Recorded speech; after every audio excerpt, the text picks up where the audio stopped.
Hey everyone, welcome to a commentary thing. I'm Rob. And I'm Haroon. I know, look at that beautiful synchronicity between us there. It's so amazing. We recently rewatched the old anime Aku No Hana, the rotoscope one, and there's a live action movie of it. And we've seen it before a few weeks ago, and we thought we'd do a commentary on it, sort of talking about it and the old one. So that's what you're watching, which you probably already know because you've seen the title to this video. Well done. Yes, and please make sure you know this is a fan commentary. It's not an official one, so don't be fucking, downvoting. I mean, downvote anyway, because we're shit. But I directed the movie. I apologise. Yes. So if anyone doesn't know, Aku No Hana, or what's its English title is The Flowers of Evil. I don't know when the manga came out. I don't really follow the manga much, but the anime came out in 2013. I think it was June or July time, I believe. It was like a summer anime. So it was summer. Yeah. And it came out, no joke, 2 days before Attack on Titan. This was versing up against Attack on Titan, and unfortunately Attack on Titan won. I mean, it's got giant naked people eating people, so yeah, there was no way that an angsty, puberty-esque sort of anime was going to be drama, like a very psychological drama as well. The reason why we're doing this is because I'm going to be making a comparison video between the anime and the live action one. So we're going to kind of force ourselves to watch this. And we will be, again, spoilers for the anime. From second one. From second one, the manga, the anime, the movie. We're not going to restrain anything that we talk about. Yeah. We're going to talk about things from second one. So please just head out. Aku No Hana is a great show, and it never finished. And the manga's really interesting to watch, read, fucking do what you want with it. Burn it if you feel like it. It's your money you're wasting. But so just a heads up, we are going to be quite frank and just sort of talk about it, and it's not the most comfortable subject matter all the time. So just heads up. Lots of talk about puberty and sexual assault, basically, and all sorts of awkwardness. Yeah, I was about to mention a bit of a trigger warning that there is a scene in this movie that does have a sexual assault, specifically the R word, not going to say it, between a girl who's forcing himself onto I apologize if it does end up getting said at any point. Yeah. But there's a thing that happens, and we'll get there. Yeah, we'll get there. Just a heads up as well, we don't... Us right now, because it's a bit of an impromptu thing, we're not really sure how this is going to appear, so we are going to do a 3, 2, 1 countdown if you're watching the film on a separate thing, if you've got a copy of it. If you haven't, we don't know. It may be on the screen anyway. I'm sure there's a bit of text right now that will say whether we're risking copyright or not. Fuck copyright. Aaron doesn't really care about copyright, so initially he might just upload this with the movie on. So in which case, enjoy it. I will try to put just a heads up. Yeah, hopefully you're watching it with the movie with the subtitles. I mean, for fuck's sake, you can literally YouTube Aku No Hana live action, and the whole movie is there just with no subs. So I'm pretty sure I can get away with this one.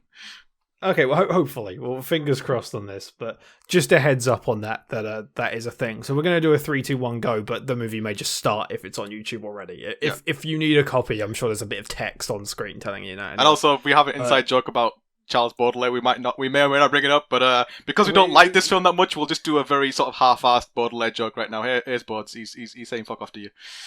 Oh, love you, Bauds. Big fan. We're so sorry you're not in this movie as much as you should be. Thank you. We appreciate you all staying here for the amateurish 5-minute intro that this is. So we're just going to get going so that we can start and enjoy it. And just treat it like a podcast if you really want. Live your own life. I can't stop you. All right, you ready, Aaron? Yep. 3, 2, 1, play. I'm pretty sure I'm in full screen as well. So. Yeah. Ooh, Phantom. That was a good show. Remember Phantom? Is that the purple dude in the spandex? I don't think that. No, I don't remember him wearing spandex. It was a show about assassins. Anyway. God, I have too many things I want to say already. We'll get there. We should say as well, we just finished watching the original anime. Yeah. We just finished it. And and dedicate this movie to all the boys and girls who are now suffering or have suffered from puberty. It's a very heartwarming sort of message, but unfortunately, mate, you're not as good a director as the one who did the anime. I feel you. You're in the right place, but it doesn't work. It's the right, like, also this, like, very weird, they do, like, 2 in media res starts, which is a little bit awkward. It's a good intro, somewhat. I actually quite like this as, like, a way to start it, to add some tension, but I'm gonna say absolutely that this movie bites off a fair bit more than it can chew.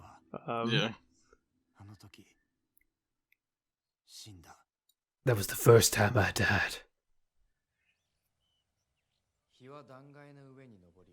But yeah, this is an odd film. Because it's a film that is essentially trying to do the entirety, as much as it can, of the manga, which is quite a long manga. And please bear in mind, like, if you watch the series, like, I know that the series is intentionally very slow, but in those 13 episodes, it gets to, like, I don't know what chapter, but, like, not that far. And the show's like, we're going to do the whole thing in one go, and it's an attempt. Oh, there we go. Yeah, this is also in media res, because this is starting in Act 3 of the... Yeah, it's very weird. Like, if you're just a fan of the anime, like, this is going to be kind of like almost new material for you. Yes, this is going to be completely new, because the anime, they say it's Act 1. If that's Act 1, this is Act 3, because there's 3 very solid parts of Aku No Hana, and this is in Act 3, in the original manga, and it's weird to have this out of context. I don't understand that choice. I don't know if it's, like, to make him seem kind of like, oh yeah, like, this guy's going to become rude or whatever, but they also make him a bit more confrontational. I feel like in the original manga, this guy is, like, even in the anime, at this point, he's not... Yeah, like, he's not... Well, in the manga, though, by that point, he's just more, like, given up, really. Yeah. It's not really like, I'm cool. But yeah, especially, like, starting with that initial thing that's just like, this is dedicated to all the people with puberty and stuff. The film's not really as, like, controversial or hardcore as I think it claims to be at the beginning. Which is kind of a shame, I think. Hey, there's the flower, though. The flower. Just don't look at me, please, mate. Just for God's sake. It doesn't really look at the... No, it doesn't look at the camera. It sort of looks over there. It would be terrifying if it did. I mean, for God's sake, the end of episode 13 of the anime, like, when all those eyes are just looking at you, that is just terrifying. I don't get why it's not looking at the camera, to be honest. See, what's interesting here is, like, as you were saying already, like, it's starting off in the sort of the Act 3 of the manga, where we're seeing Kasuga post sort of the traumatic experiences he had in his hometown. The anime starts off where we kind of see his sort of normal average day life, the mundanity, and right now it's showing us sort of the rustic element of the whole town. Yeah, it opens up with just them walking. Just a lot of it. Yeah, it's a bit interesting. It's an interesting approach to kind of show, like, so that, like hinting at the intense moment between Kasuga and Nakamura so early on. I feel like, I think it's just like it's a stylistic choice. Like, it works either way. Like, I think by this point in the anime, like, we're seeing Nakamura already. Like, we'd already spent about like 5-6 minutes just seeing Kasuga just literally just living his normal day life. We haven't got much focus on Nakamura. We're just kind of seeing the dullness of his life before we kind of get into the excited, intenseness that's gonna ensue. I mean, I will say, I do feel like the opening of the show is a bit of a hazing ritual for, like, anyone who hasn't seen it. It's like, it's a bit of a statement of, like, it just opens up on, like, 2 minutes of a guy walking in borderline silence, and it's just like, this is what the show is going to be like, and you either are on board or you're not. Yeah, I think with this one, it's probably more accessible for anyone else, because there is some interesting stuff going on before we actually get to this point. It's not as, like, I would say, quote unquote dull. I didn't find it dull in the anime. Like other people were kind of turned off by it. I mean, us rewatching it. Like, I should say, like having just rewatched it, and maybe it's because we've already seen it before or something, but it flew by. Absolutely. Like it felt so quick, the whole thing. And just very atmospheric. It's very weird. That's the moment where Nakamura's gonna call him a teacher shitbag. Oh shit. She's not really. She's got the confrontational thing, but like both the manga and the anime really went for the idea of like the stare she gives is legitimately terrifying.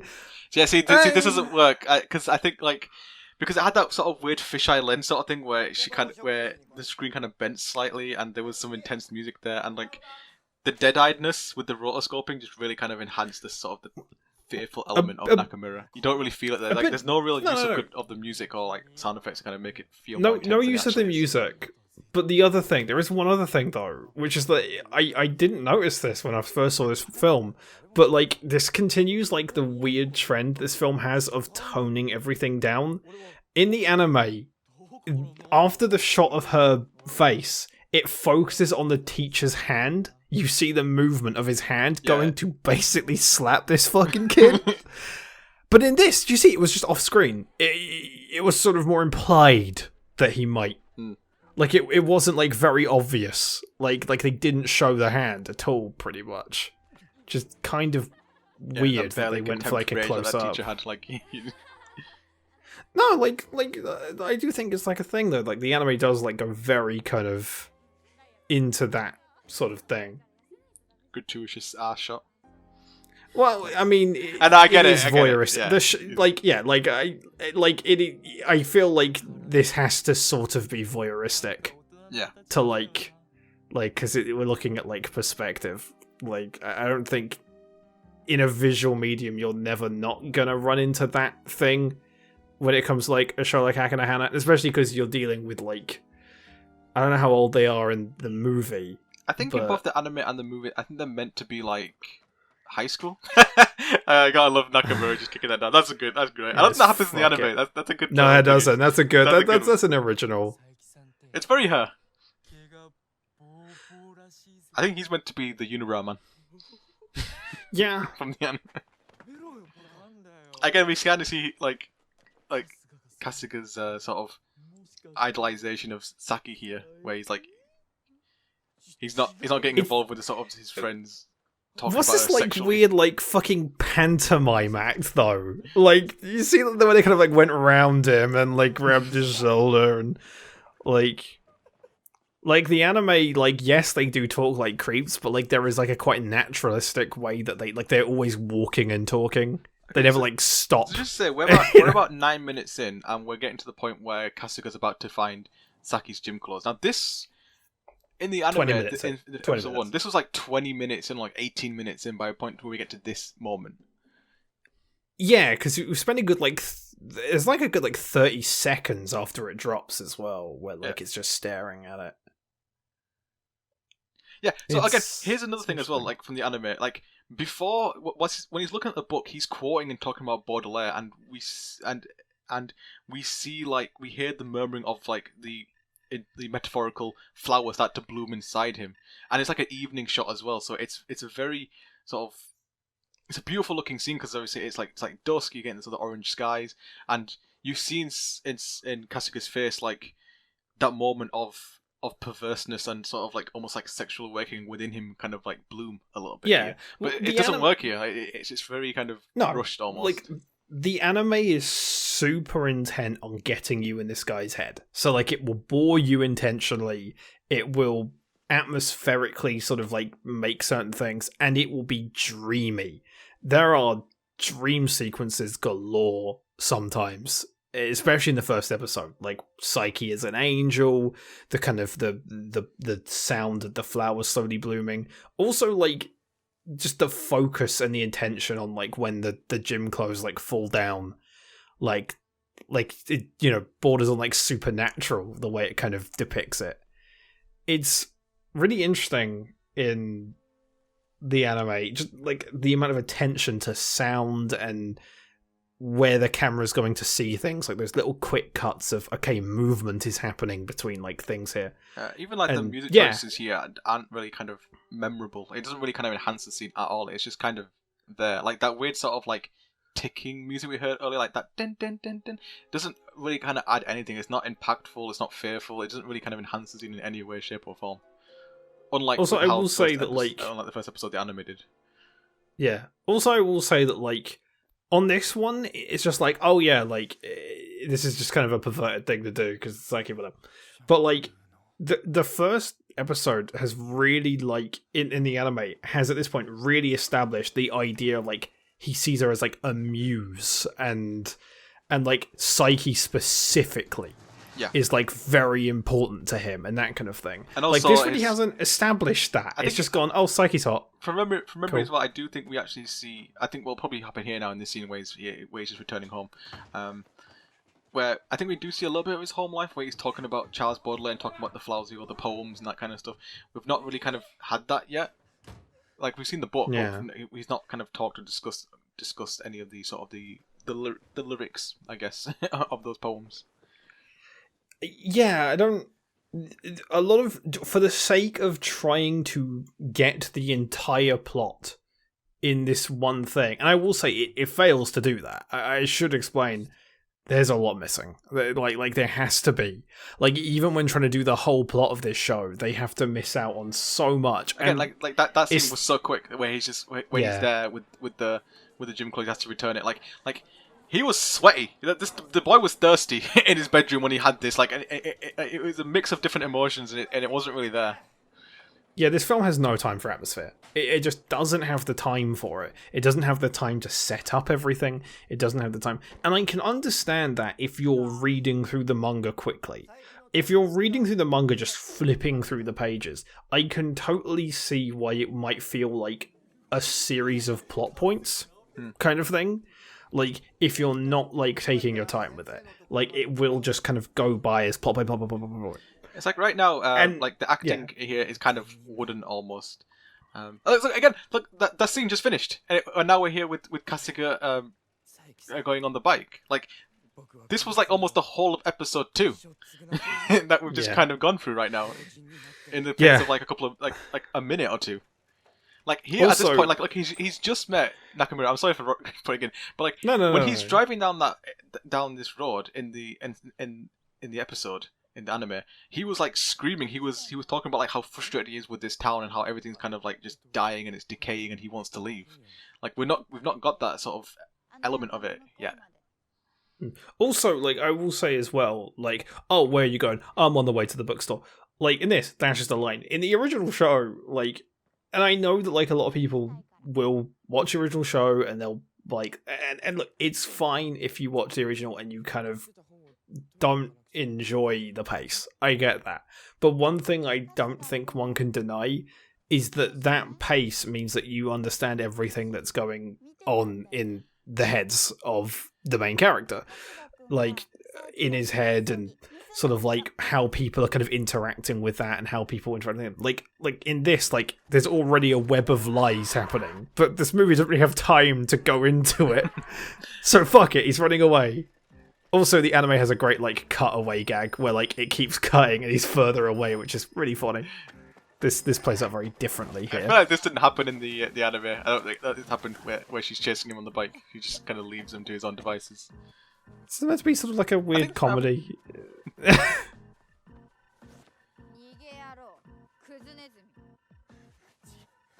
Music is like...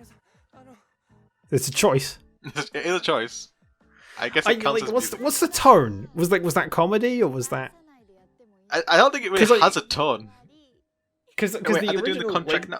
See, they're already doing the fucking contract. We're already here. They're already making a contract. Like, this was like episode 3 by this point when this happened.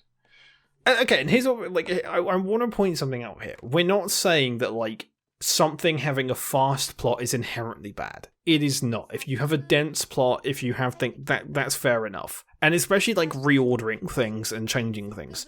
Adaptation is, you need to, like, especially if you're going to do a movie, you need to consider how things are going to be adapted. So I'm not going to complain about like certain like just the base idea that it's faster. Like, yeah, we're on episode 3 already, but like, I'm sure there are other anime movies that like, oh, we're already here, you know? Like, watch the fucking Bleach movie, you know? Like, they combine stuff and do all sorts of things. But like, when you are making an adaptation of a manga and an anime, which their best points are their characters and their tension, and the anime especially is its tension. Like, if you're just gonna rush through the plot and not have time to like show who these people are, yeah, exactly, yeah, you're gonna miss it. You're gonna miss character. You're gonna miss so much. I know nothing about Kasuga at the moment, except he's a slightly horny dude. Like, that's all I know about him. Like we know more. About him he doesn't come off as pretentious yet. Yeah, none of the pretentiousness of that character is shown at all. Like the original thing, like you're meant to be watching this guy and like kind of hating him a little bit, but then also realizing like, hey, like the stuff he's going through, and like it gives you so much time to be familiar. This does not. Like, this is like such a like this was kind of like a almost like a not a big moment, but it was a very significant moment in the episode where Kasuga kind of stood up for Nakamura. It's just kind of bypassed it like it's nothing. I think sound is a really big factor in this. Watching that anime again, it's so interesting to hear it. Like, even like the bike scene, like the emphasis on like the spokes compared to like the silence of the world around them, and like just so many like little things where it's like the sound takes over. And those classroom scenes, like the one where, oh, did someone steal my wallet? It's like, someone stole my wallet. Silence. Beat. Yeah, because everyone's terrified because they think there's a pervert out there that's stolen people's stuff. Yeah. People in that classroom are scared, but you don't feel that at all. There's none of that tension that the class has at all. But like the original was like silence. Beat. Murmuring gets louder. You start hearing the thing, and then Nakamura, don't blame her. Silence. Beat. Murmur. Oh shit. Like, it builds. And that's so good. And this is just like, oh no, it's fine. We don't have time. So Kasuga's already like asking Saki out, kind of. And this was like episode 5 or 6 when this happened. Like, and again, like, it hasn't been established how much this means to him. Like, and again, she does a good stare down here as she's staring down Kasuga on the staircase, but we've not really had time to kind of get to know Nakamura. By this point in anime, we would have known a bit more about her sort of sadistic side to her. Yeah. Okay. This is gonna, I don't know if it's this scene immediately, but we're gonna soon be having a moment of, let's be frank, basically sexual assault. I don't know. It's really, you can't really mince words on that. But like, okay, I don't want to sound bad here, but I will say that, like, I know what you're gonna say. The depiction of the struggle in this movie is utterly pathetic. This is fucking shit. Are you not even trying to fight back, mate? He's like, I know this is like really like awful territory we're skirting right now, but like, we have to say, like, if you watch the anime, that she's wrestling him and like punching him and pushing him down, and it is really awful. There is a sense that like Kasuga is trying to fight back a little bit as well, but he's so weak that he can't like fight off against it. Yeah, like. And like, that's the thing, like, it's very weird. This is a bit of a creepy scene, don't get me wrong, but it's not as creepy as the way the anime has done it. Like, it's weird because obviously he's forcing him to wear someone else's gym clothes, but it doesn't really work. The situation's creepy, but the way it's shot, the way it depicts the motion, the way it depicts the struggle, the music, the music just doesn't work with this. It's just dun, dun, dun, dun, dun. Okay, this is not too bad of a scene. Like, with the actress playing Nakamura kind of being almost like a seductress here. She's probably the best thing in the movie. Yeah. But I don't want to sound harsh, but I feel like the character is carrying it in terms of like, I don't even know if it's that the actress is good or it's that the character is just really good that makes it work. Well, because she's unpredictable, and like that's why she's like interesting. And also, like, we don't speak Japanese, and we're in that situation where like we can't maybe fully judge the acting in terms of like how it works culturally. Didn't you say you looked it up and people were saying that the acting's pretty rubbish? Even apparently, yes. Apparently, at least from what I saw from some things, people were saying that the acting is it like, because I when I was watching this first time, I was like, God, some of this acting isn't great, and I was like, but maybe I'm wrong on that.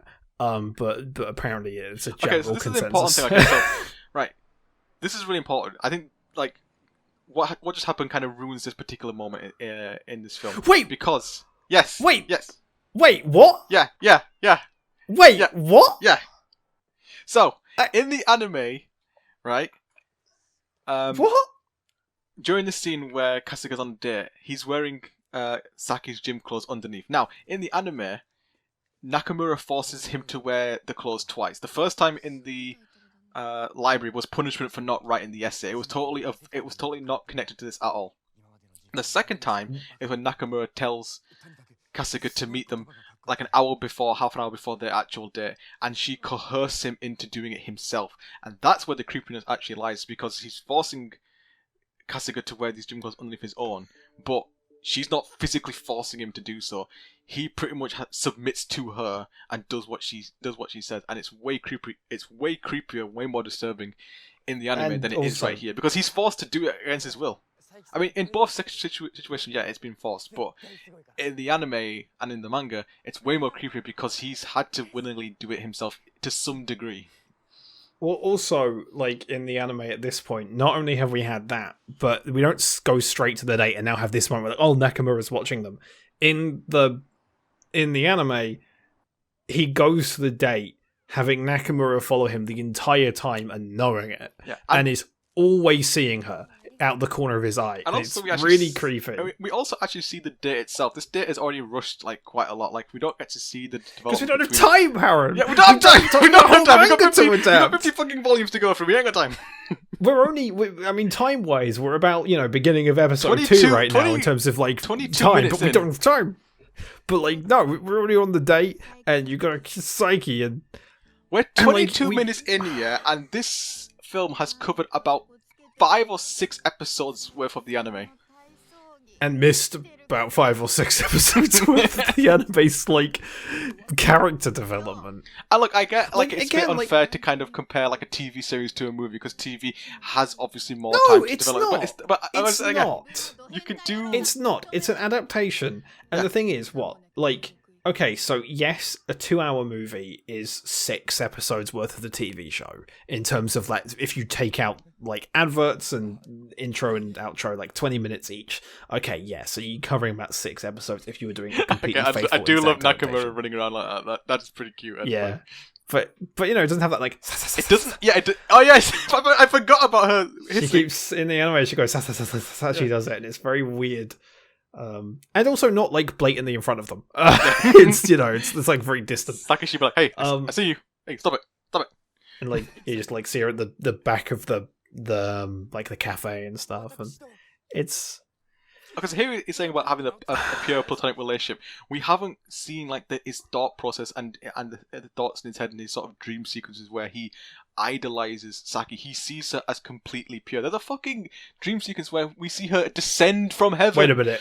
Wait a fucking minute. Oh my god, Hannah, I just realized something.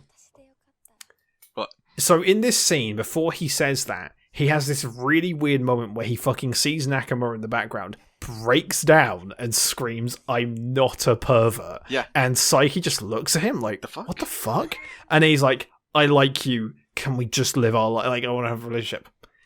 Has Nakamura actually mentioned the pervert thing yet? I think has she actually used the term? That's it. Once I think when confronting him on the road. Yeah, this isn't as impactful because she throws like a huge bucket of water. Yeah, it's like in this one, the idea of like they kind of let him a can of Coke. Is that their product placement they're trying to do? It's again that same really sort of boring music. That din din din din din doesn't really kind of. Well, as well, does Psyche did Saiki realize? No, Saiki didn't realize it was Nakamura in the original. No, she didn't. In the anime, because she fucking runs it with a bucket, chucks it, and fucking sprints. Like you barely get time to watch. It's like, oh, I saw Nakamura, saw her face, didn't even react. It was fine. And it's just like over here, and also again, like the thing is that. This film will actually get better once it's past the parts of the anime. I feel like I disagree. No. It will get more interesting because it's stuff we haven't seen, but it's because we don't have the same material to compare it to. But that's a good slap. Can't say. Yeah, but I can't honestly say it gets actually better. I don't think it does. I'm not sensing the fearfulness of Nakamura here with this actor. I get the insanity. I don't want it to be a miserable thing, but she hasn't got that sort of like dominatrix-esque sort of personality that she has in the anime. To anyone like watching this, like I know that already it just sounds like we're fucking spending all of our time just being miserable and dunking on this fucking thing, right? I don't want this to be some miserable thing where it's like, oh, these two pretentious assholes like don't like a movie because it's different to an anime. So fucking, I just need to spend a moment like positive right now, where we just talk about like how good that fucking anime is and like why it works and why it matters, and like no like diatribe on like the fact that it wasn't successful or like second series never happening or that kind of thing. Like, straight up, it is a show that is so dependent on letting you understand the people in it, and it will sabotage its own speed of the plot to make sure you, like, are fully immersed with these people. Just these long conversations by the river as, like, you just hear it flow. These long walks of people together as just drones and light melodies play. Just these such wonderful moments define that show. And I know it's not for everyone. For some people it's ugly, for some people it's really boring. But if you find yourself immersed in it, it is magical. It is truly wonderful. And you spend every time Nakamura's doing something, you see that weird pained self behind it. You see that kind of odd desperation, that person trying to get out and express themselves. And you have so much time. And, I mean, the actors are such a big part of it. The voice actors in that show are exceptional. Nakamura's voice actress is so good. She's so good in the original, in the anime. And it's... And you know, we watched this movie because we were excited for it. I need to say that. Like this movie was coming out, and like it was being made by like an ex like adult video director. And I know for some people it's like, oh, but to me it was like, oh, that's the perfect choice for a Flowers of Evil thing. Because like, yeah, like someone who is willing to be risky, like fucking like. I mean, look, I'd want a Takashi Ishii interpretation because that's all I want in life. But like. Fucking like I'd love to see that, like someone who was like edgy and fucking willing to like take a risk. But this is so played straight for what the show is. It lacks imagination in terms of presenting it. It lacks the time to develop its characters, and it's so determined to tell the whole story that it doesn't really tell any of it. True. And like that's why it's disappointing to us. Like it doesn't. We're never gonna. Well, I mean, look, I'll never say never, but like we're probably not gonna get a season 2 of the anime. We're probably not gonna see it with that pace. And with that in mind, it just makes seeing a show like this, where it's kind of this movie is just speeding through it, where like most of our attachment to the characters have come from other sources. That it's just kind of sad to know that like the only proper like moving visual version that we have of what is a fantastic story is something that doesn't allow you to get as attached and allow you to spend that time and to be part of that story. And I think that's why. Like if they'd gone up to the festival sequence, the end of Act 2, you know, it would still be a lot to cram in, but I think you could do it. Like, you could slow down the pace a little bit, you give some moments some time, get the characters having a journey, get them to that point, you know, have that complete story there. But this tries to do everything, and in trying to do everything, we are getting through huge amounts of plot without the relevant moments that make it work. It's like right now with this moment with Saki and Kasuga. Like, the reason why she was off sick was because she thought that Kasuga had a thing for Nakamura, but like the way that how this movie has kind of portrayed that so far, it doesn't make any sense. It's like, well, Kasuga and Nakamura were right next to Saki as they were talking, and she's kind of taken it the wrong way, where it was like, oh no, Saki accidentally saw them in the library, so she kind of logically thought, oh, he must be cheating, or must be doing something with Nakamura, or he must be liking Nakamura or something, where it's like, there's no tension with the relationship at all. Like, the sort of the struggle, the internal struggle within Kasuga about who he really is, and trying to conform to society almost, and his relationship between Saki and Nakamura is just not explored at all. It's just kind of just getting to the bullet point version. It's like, right, what happens in the anime?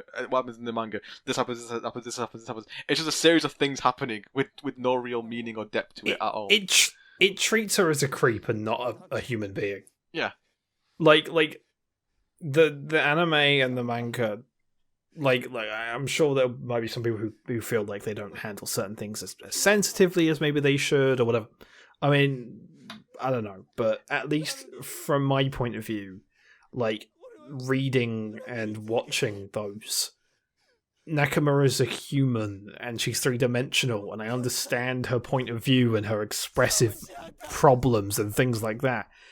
With this, she's a villain, and it's just that she's a villain, and that's the thing, and it makes the main character's choices with her really weird, because we don't understand him. We're not seeing the slow devolution of his self to realize that, like, maybe he has things he admires about Nakamura, maybe she has things that she sort of sees in him and things like that.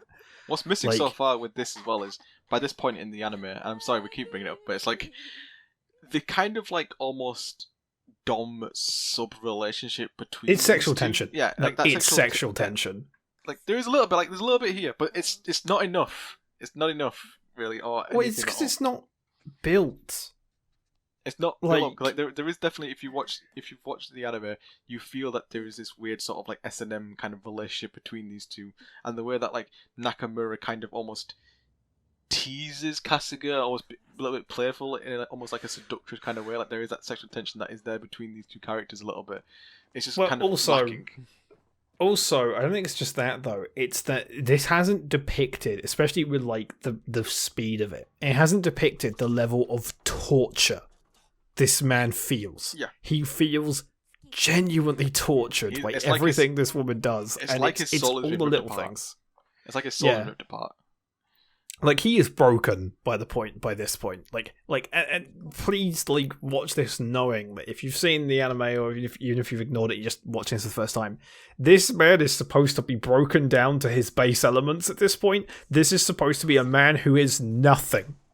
A man who is fucking lost every sense of his self.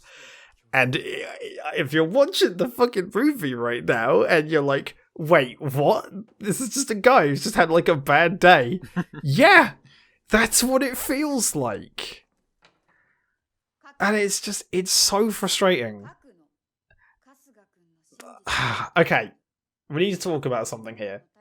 Different choices aren't necessarily bad. If you make a choice that's different to another adaptation, which in the case of adapting anyway, you should, and it's good to make your own mark as you know, creatively, that is fine. It is okay to do things differently from someone else. There is no set 100% established way to do things. However, there is a change in this moment which is terrible, and I refuse to allow it. We'll mention it when it happens. Yeah, I do like the fact that, like, I think the lighting in this scene, like I do like that it's. I don't think you could really recreate that sort of like that that blue tint sort of nighttime look from the anime, but I think this does a good job like having a bit of mood lighting. I mean, it's better than the sort of the bland sort of like fluorescent lighting we've seen so far. It actually has a bit of style to it.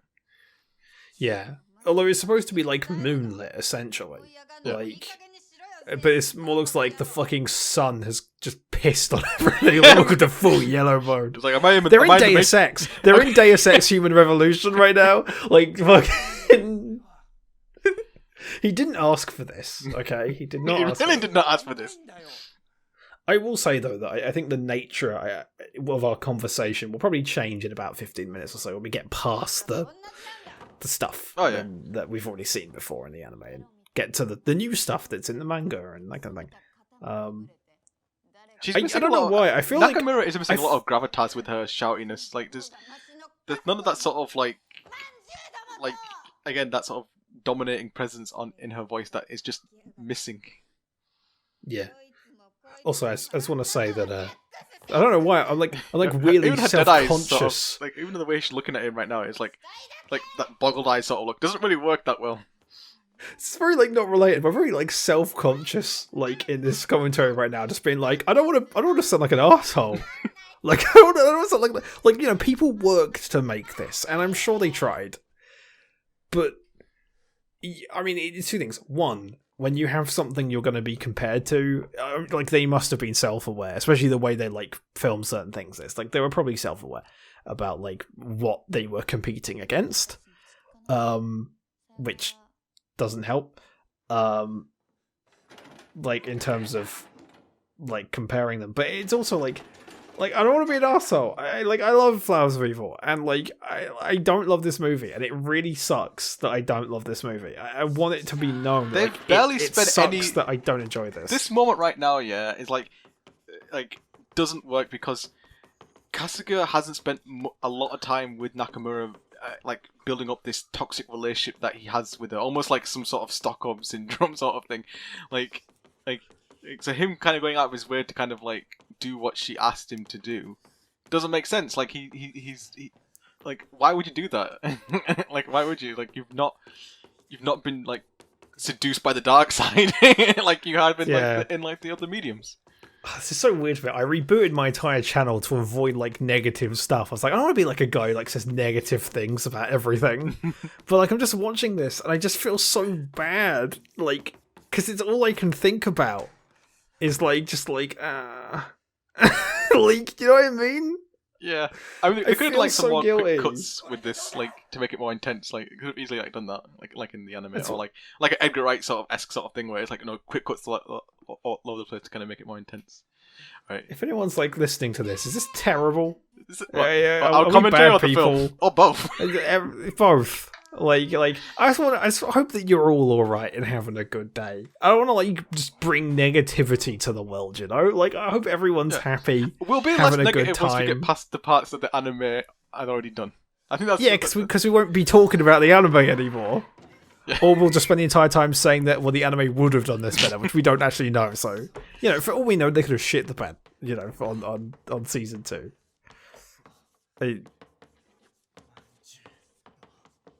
But, you know, some nice vile language on that's always fun. I do like some of the faces that Nakamura is doing a little bit, like she's enjoying it. Like, I guess. But even then, like, yeah, like the pace and like the way everything's done. Okay, now for the worst moment. Why? Why this music choice? Fuck you. Why this music choice? Why this music? Why this music? I can't even. After watching the anime, like it wasn't too long ago, we watched the episode when this happened, and it just doesn't work. Well, actually, okay. Well, here's the thing as well. And they're talking as well. Like it was so beautiful because there was no speaking. They weren't speaking at all. They were just in the moment. No, they talk up to this point. Yeah. Like they do talk up to this point. It's in this bit the music's gonna like drop though. Here we go. Here comes the chorus. Oh no, not yet. But like, it's. Oh no, this bit. Yeah, he's not talking. Like this bit is just complete silence, but the music. Although I think part of it is maybe because the score in this has so far been so, like, nothing, that, like, it hasn't got a musical identity. Like, the anime has established its musical identity at this point, so to suddenly transition to an ethereal version of, like you've had this creepy song that has come in every episode, and now you have this ethereal, beautiful version of it, which turns out to be the original version, but But, like, having that is so much better than, like, a thing that hasn't had any, like, sort of punk, you know, poppy music yet, suddenly having this happen. And also, like, and also, like, yeah, like, some of these shots are, like, I feel like that's a shot from the anime, like, that's okay. It's, like, they're just trying to take from the anime, but not as really good. Or I think, like, not really understanding... The way, like Nakamura's dancing right now is just more sort of playful, where in the anime... She had that one bit where she held her t-shirt, which is them, I think, trying to be like, oh, it's kind of sexual, but, like... It doesn't really have that element to it. There was that sort of, like, almost sexual element to it, the way that she was kind of dancing. It wasn't... Which isn't really here. It's more just, like, a playful sort of thing than anything else. And, yeah, like... Like, it was... Like, they're having fun. Like, in the anime, it was, like, almost, like, pure lustful passion. It was a sex scene. Yeah, it was, like... Yeah, it's a metaphorical sex scene. That's what it was. Yeah, I think... Also, like... I will say as well, there is a beautiful, like, bit of transition that happens, and it's in both the manga and the anime. They don't do it quite the same way in this, but there is a beautiful page in the manga. It's a double page just before this bit, where they're lying on the floor, and you get another double page. But it's a double page split into 3 panels, and it's his face sort of looking in ecstasy, her face in ecstasy, and then just this shot of the moon. This beautiful, haunting shot of the moon, and then it goes in, and then you go to the next page, and that round of the moon has now gone to the center of the screen of the page, and that's, you know, where the flower that they're lying in is. And the anime does the same thing. It does his face in ecstasy, her face in ecstasy, the moon to the moon, and then dissolves, and then fade in. Dissolves. It's beautiful. It's so beautiful. And I think that's the other thing as well, like, the emphasis on the moon is really lost, because this lighting is very true to, like, that kind of moonlit thing. Oh, I don't know why the other one was yellow earlier, because I was like, I knew it was going to, like, hit that blue.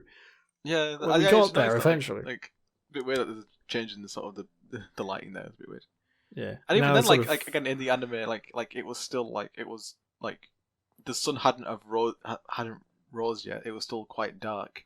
It's just kind of very bland sort of lighting, and it was that kind of 5 a.m. like awkwardness sort of thing, like that kind of between.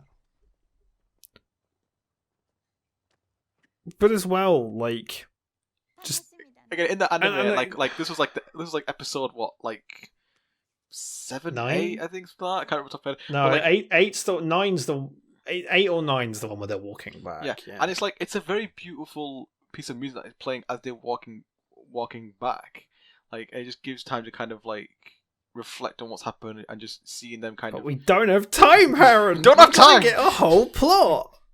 You gotta know the entirety of the Flowers of Evil, whether you care about what's going on or not. Like, that's what this is. This fucking movie is a Cliff Notes. In that same way that, like, when you read Cliff Notes, you get none of the emotion. Your homework assignment is to summarize the plot of Aku No Hana. A guy steals some gym clothes, and then he goes on a date, and then... This is straight up this is Much Ado About Nothing all over again, right? I'm sorry, like, to my teachers, I didn't read through all of Much Ado About Nothing, right? I just read the Cliff Notes. I'm so sorry. Just, you kept saying it was really funny, and I mean, I was too young to understand how much they were talking about their penis, and it was funny.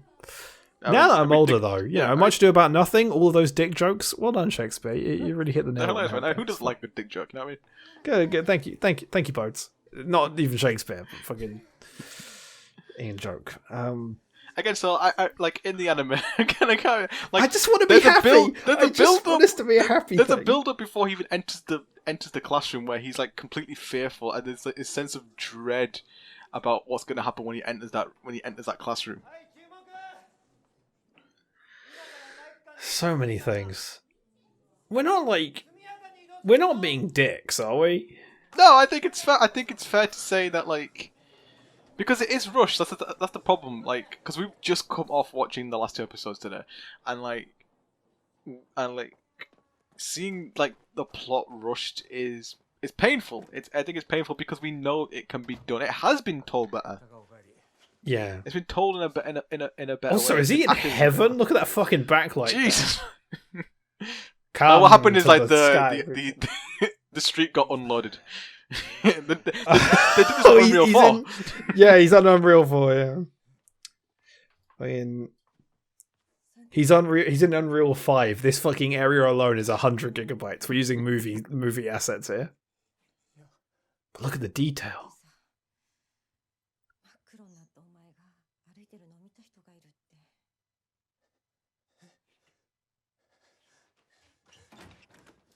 Yeah, no one saw him walking back in the thing. It wasn't like someone saw you. It's just it's because at that point it's become public knowledge what's happened to the classroom. So her seeing the ink is like, oh fuck, it's my son. Like the dynamic of the parents are very different.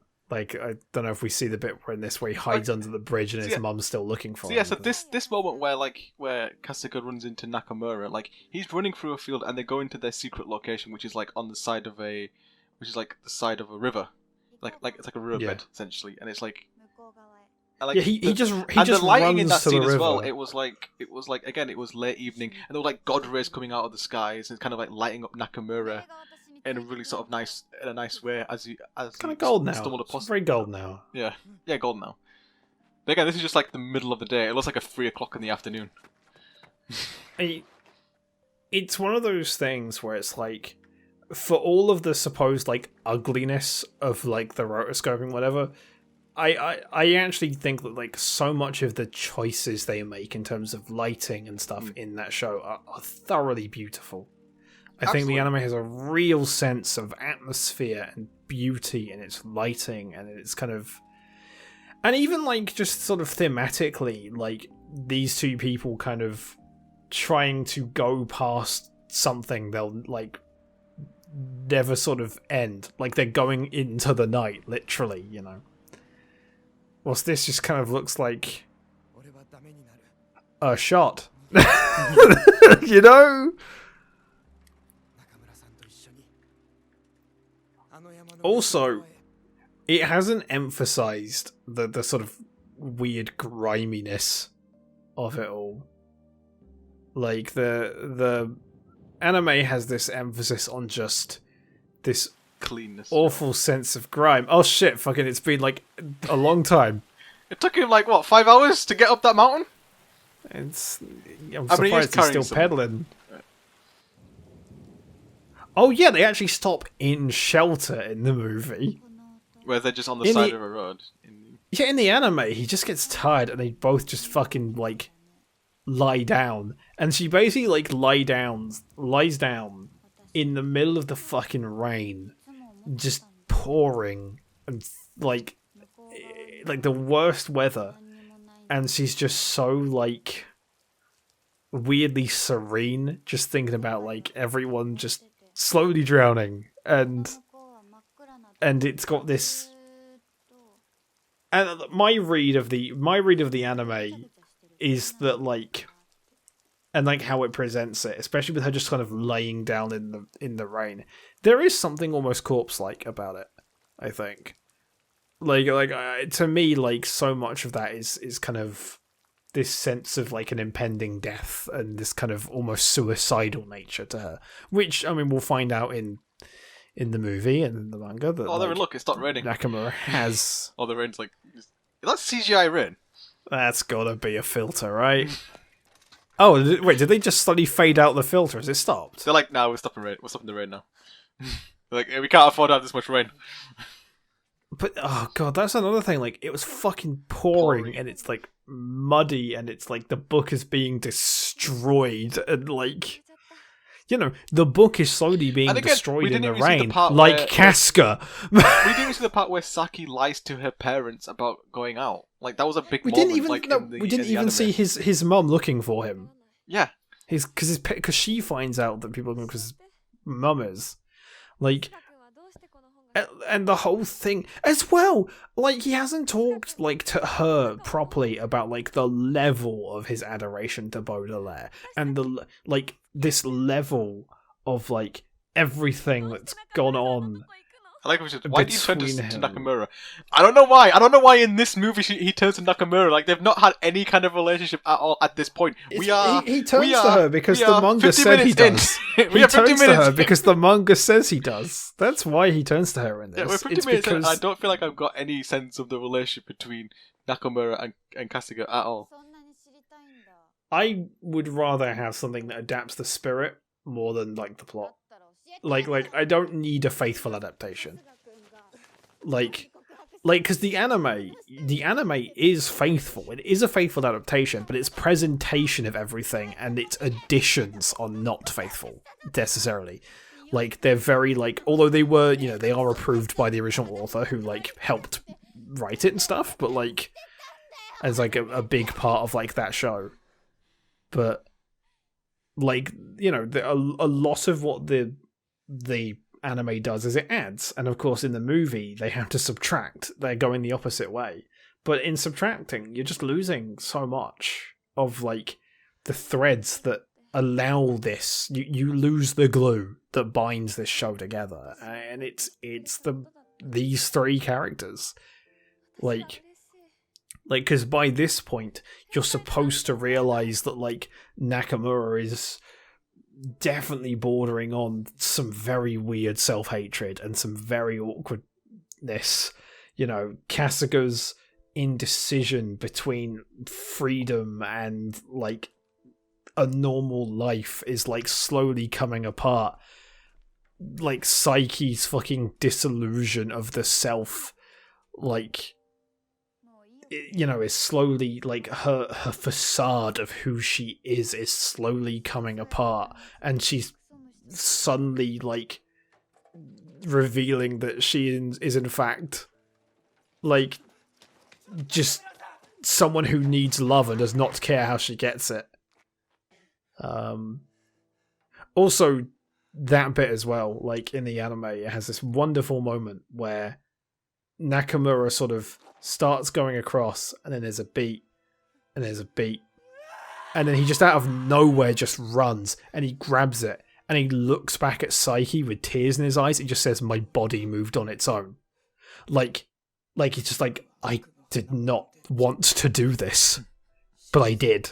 And it's beautiful. This is where he's talking about how much of a poser he is. But the thing is, though, except for like that line in like the beginning, they haven't built it. Yeah, I haven't built it. Like how he quotes it and talks about it, like he's talking about right now about like how he reads these books, trying to make himself feel special and different from everyone else. He's literally talking about right now, but it's like we've not really kind of felt that or seen that yet. Yeah. And again, like let's. I want to be miserable. Let's like talk about like just like some of the positivity in our lives here. Like, rewatching Aku No Hana has been amazing. It like noticing so many more things. It goes so fast. Like, if you've already seen it before, so you don't have like the slowness building tension when you kind of know how things will go. It's such like a shockingly quick watch, and time just like goes past like hypnotism, and it's wonderful, and it's so trance-like, and you just like seeing such great character work and such great acting and such interesting choices from the director, be it camera angles or just moments and sound. The sound in that show is just brilliant.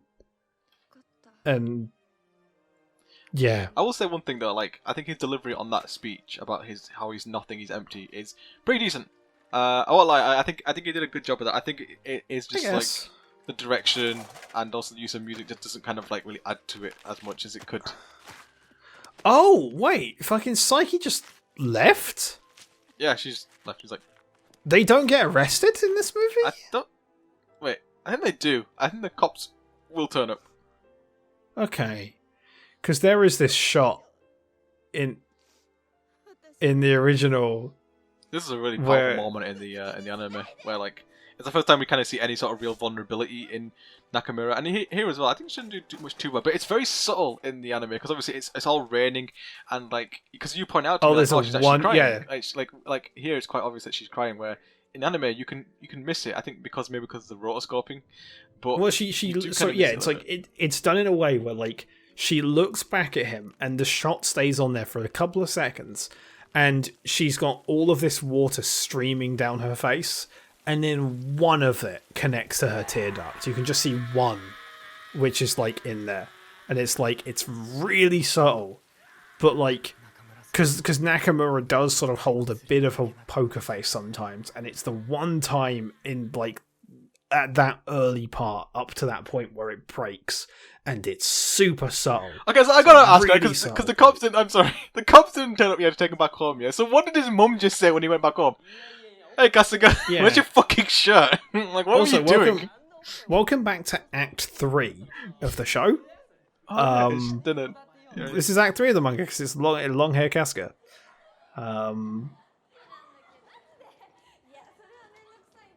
Also, I will say Act 3 though. Oh man, they in their attempt to like tell everything, they miss out basically all of Act 3, which is really weird why Act 3 is even in this, because like they miss out so much of like the good stuff. And it's not one of those things of like, oh, like no, like there is a whole movie's worth of material in Act 3 alone about like the relationship he has this woman, and it's wonderful. It's a beautiful, beautiful. Unique relationship, and there's worry that she's cheating on her boyfriend, and it's great. It's super juicy drama, and it has a beautifully delicate scene which I talked about years ago of their first kiss. It is stunningly beautiful, and this movie instead, spoilers, it's going to end on him asking her out, which is very weird because in the manga, the end point of this movie is a point where those two have been going out for a while, and he is scared. He is basically showing his past and his true self. He is letting himself be vulnerable because he's like, we are together, and I love you, and I need you to understand me, you have to like know that like I've had a past, and it's great.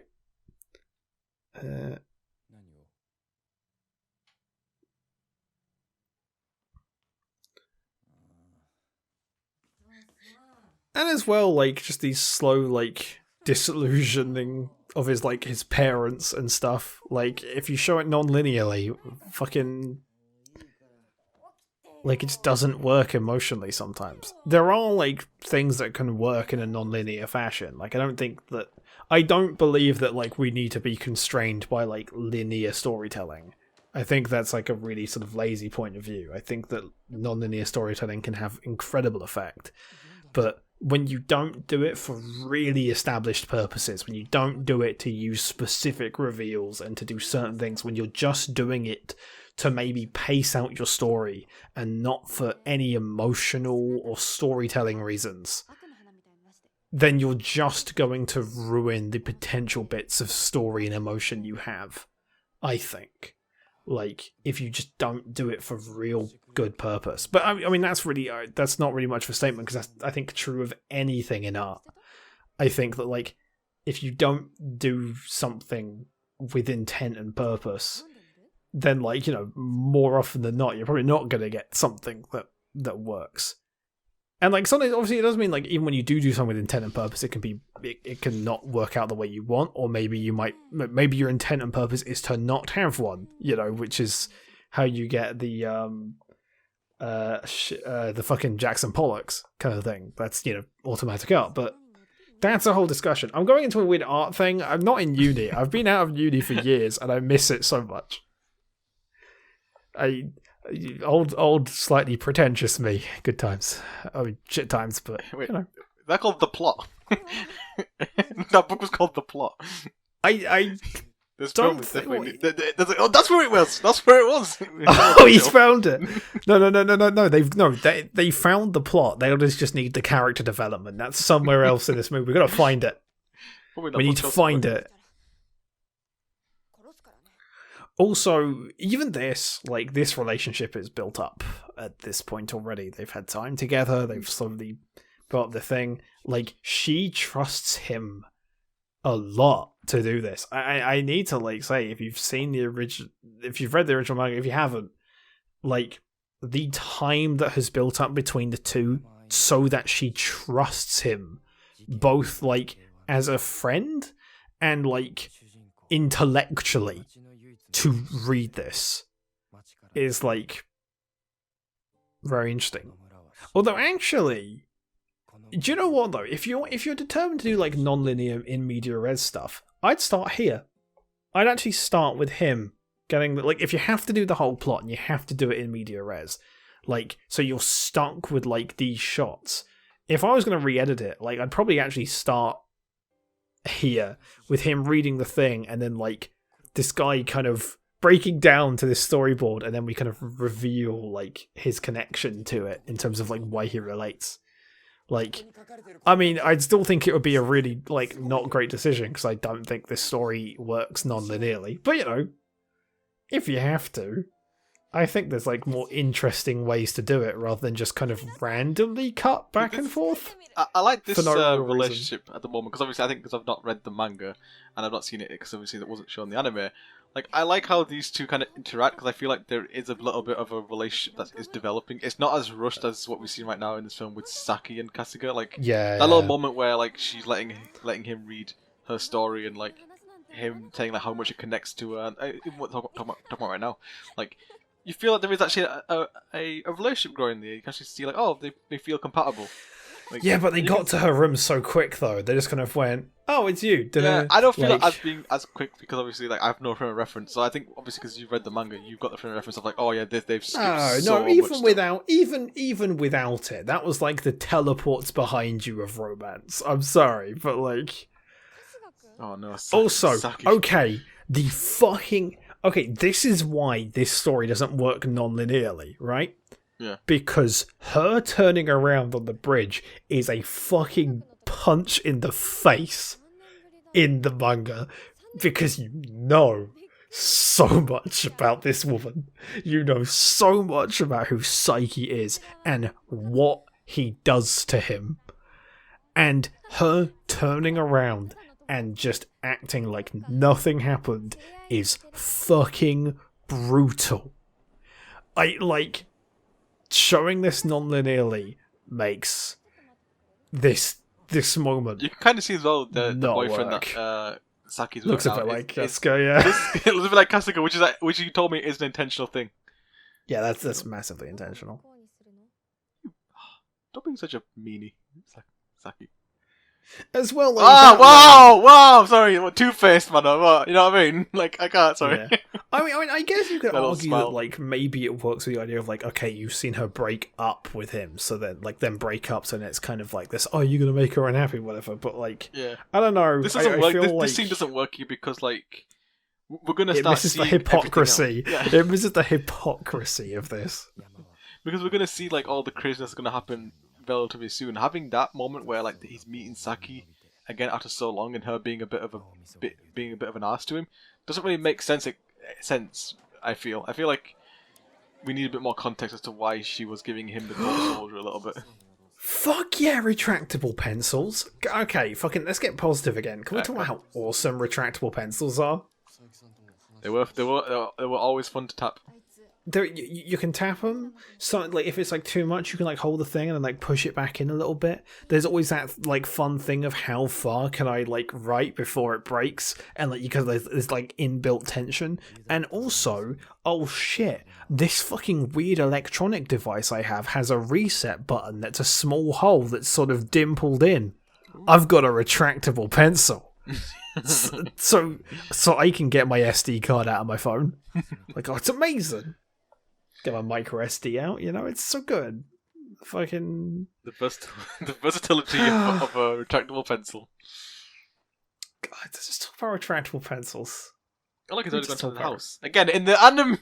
No. Let's not do this. See, this script was written with a retractable pencil. I gotta tell you, like, the efficiency and the beauty and the wonder of retractable pencils. You can get reloads. You can reload a pencil. That's already fun.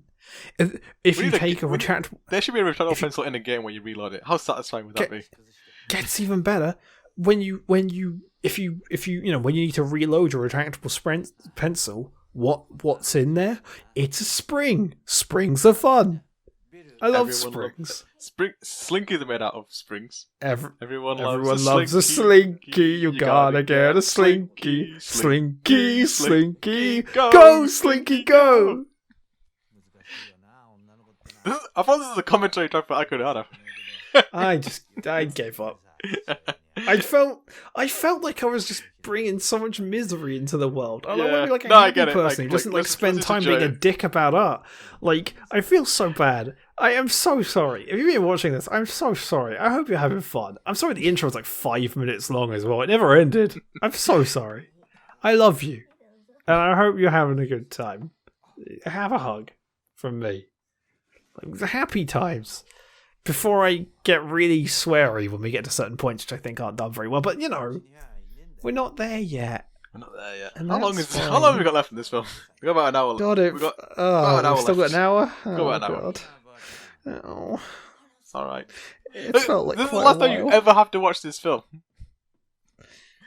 For me, I have to go. If I'm still gonna do my comparison video, I'm gonna have to rewatch it at least 3 or 4 times.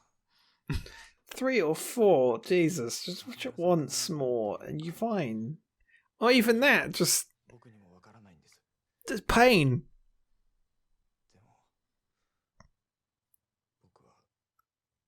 I need something to hug. I'm gonna hug something.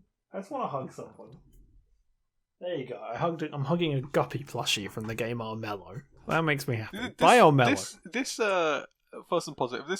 This conversation between Nakamura's dad. Why are they all in heaven? It's a cheaply made film. Have they? Yeah, I guess. It's just weird though for like a film that's like generally been quite naturalistic with its lighting outside of this.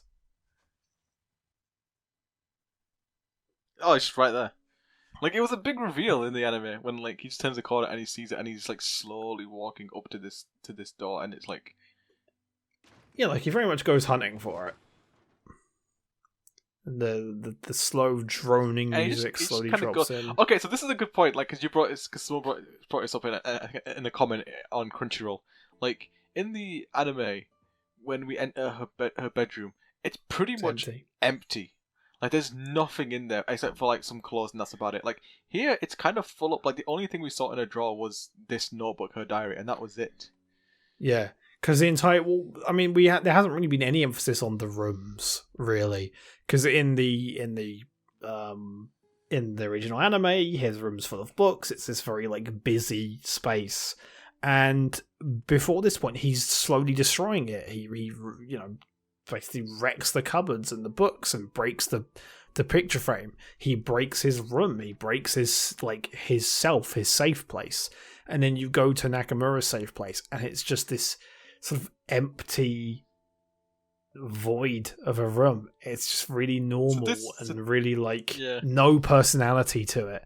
And he finds this book. So this is episode 13 right now. This is 20 minutes of the episode. We're at the end of the series now. Yeah, we're at the end of the series when it comes to the anime, and like the music in this is just kind of like slightly melancholic, but it doesn't really add anything. We don't really get a sense because obviously there's no relationship between the two. I need to turn this up. What is this fucking music on right now? Was it like particularly creepy? It's just kind of light. Like the way she just enters, like in the anime again, she rushes in because she knows that he's there. Well, rush in. Yeah, even like that. So again, it's not even just that like they're going through things quickly. It's that like they're not waiting beats to add even a moment of emotion. Like I know I like talked earlier about how there's like silence, beat, murmur, but like even that, like it was like he turns around, she is there, fucking silence, beat. You see her smile, beat. She moves her thumb. Oh my god, what is that flight? What the hell? It's like Ezra Miller's Flash, but rubbisher. Imagine Edge of Tomorrow, but every time Tom Cruise runs, it's him. Okay, so this is going to be painful because we just watched episode 13 and we saw how amazing this was at the end. Darn.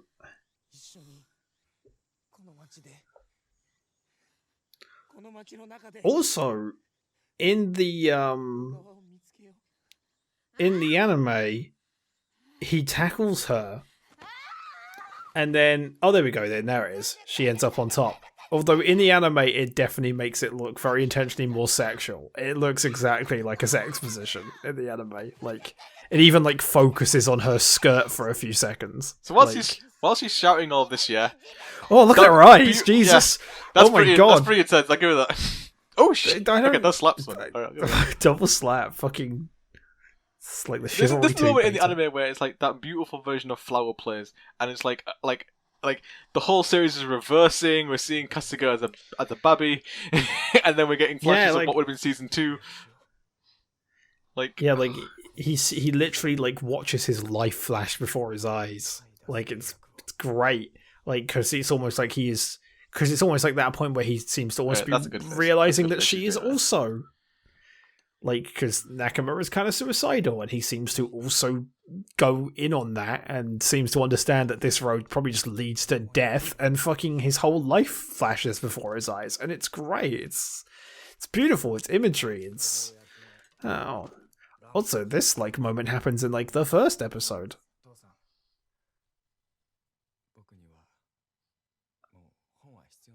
Oh no, yeah. Sorry, this moment does happen in the manga as well. It's just that, like... Who has a water cooler in their house? What I meant is more that, like, what I meant more is that, like, the anime and the manga already established that he passes him books a lot. It's a good facial expression right now, like the way that Kasuga looked there. He looked very sort of, like, dead. That's pretty bit of good acting there. I'm trying to sprinkle in some niceness, I would say. Oh, fucking... He's the man on the mission right now. Oh, wait, are they doing... Is this the same... Oh, no, yeah, this is... Because there is a pool scene earlier in which happens in the anime, which happens before they sign the contract. It's after everything goes wrong. And there's a very funny scene where she basically, like, goes up to the guy at the pool who's blowing the whistle. She's just acting like a corpse, because everyone is just a corpse at this point. Anyway, we are in manga territory, so this is where... the manga continues on from where the anime left. So this is where I've never seen. I've never read the manga. So this is like all new stuff that I've never seen. Well, I've seen some before, but like you get what I mean. Yeah. But this is where it might get more interesting. So if you are a fan of the anime, more interesting for you, more painful for me. Yeah, yeah. This is like actually really painful. This is the first time we've seen this section, like this area. Like we've seen this a couple times in the anime. Yeah, it's very weird because like he builds it at the place where like they always meet up, like it's like hidden just off from it, but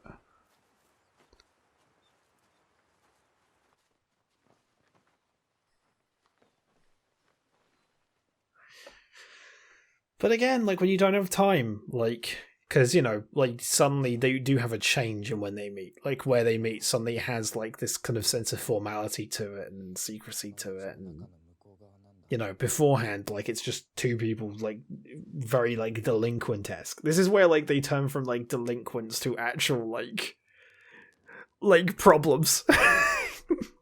This is where, like, yeah.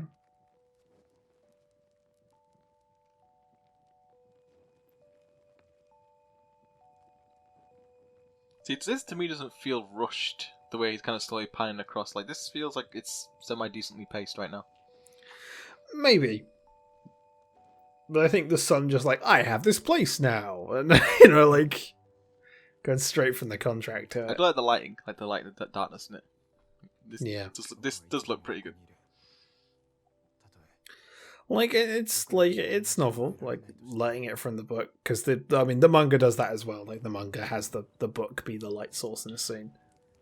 Not to bring up the anime, but like you did notice something in the quote unquote. Well, I think it's in the manga as well. But yeah, there's a bit of imagery here, which is Kasuga's book, which is him, and Nakamura's panties, which is her, which both get set on fire at this point, which is some wonderful foreshadowing.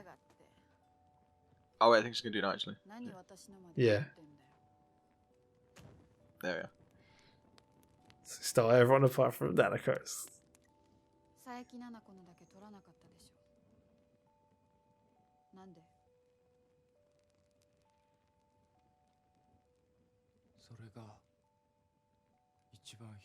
See, this is interesting. Like I like his delivery in that. I like the deadness in his eyes. This is a good shot. This is a good shot. The fire. That's good. That's a good shot. Like that's very pretty. I'll say that like at this point, like the level of like she like actually reveling in this isn't quite the same. She is like there is like a sexual tension to it, but like. I do like her, like it feels like it's a totally different film a little bit, like the way like she's kind of conducting herself. Again, it kind of adds that sort of. It does feel like a different movie. You're totally right. It feels like a different character is now like playing. Like Kasuga has now fully submitted now to her. Yeah, and like she's definitely acting like that. Like look at her face right now. It is brilliant. I think it's brilliant. I think she really kind of captures Nakamura very well. This scene is good. This scene is good, but like it's definitely like. But again, like the transition to get here was just so quick. Yeah. I just don't buy the speed of it. You know. Yeah. Oh, absolutely. The speed of getting to this point is just horrendous, to say the least. But this, I think, here onwards, I think we will be nicer to the film now. You will be. I won't. I will be. Like right now, like you can see the deviousness now in Kasuga. I think because right now I'm also thinking about the anime version. I think I'm just kind of like intersplicing the anime version of Kasuga with this version of Kasuga to kind of fill in. Yeah, that's the thing. Like I feel like if we didn't have that anime version, this would feel very like sudden. Mm. I mean, even then, like just his complete change in personality. Yeah. Like it would have worked better if we saw the struggle within Kasuga to kind of not be the pervert that Nakamura wants him to be. Like he's now fully submitted to this dark side. We haven't had that internal struggle at all. That's the thing. Like, and now, look, they're adding more of that sort of weird sort of sexual tension with these. Yeah, but that's just because it's in the manga. Yeah. Like to me, this is more of like this. To me, is more showing like. This is the definition of coasting off the manga strength. It's coasting off of it. But like the choice of angles, the choice of pacing, the choice of music, it's still shit.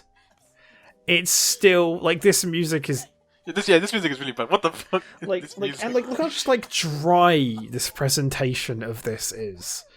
And compare it to the anime where the fucking extreme close-ups, the use of Dutch angles, the slow moments of just where they will stay on a face and you'll just see one small part of it animate, show right these, now, the way sort of tilts. like Nakamura is burying her head into Kasuga's chest. I wonder how the anime version would have done that. I don't know.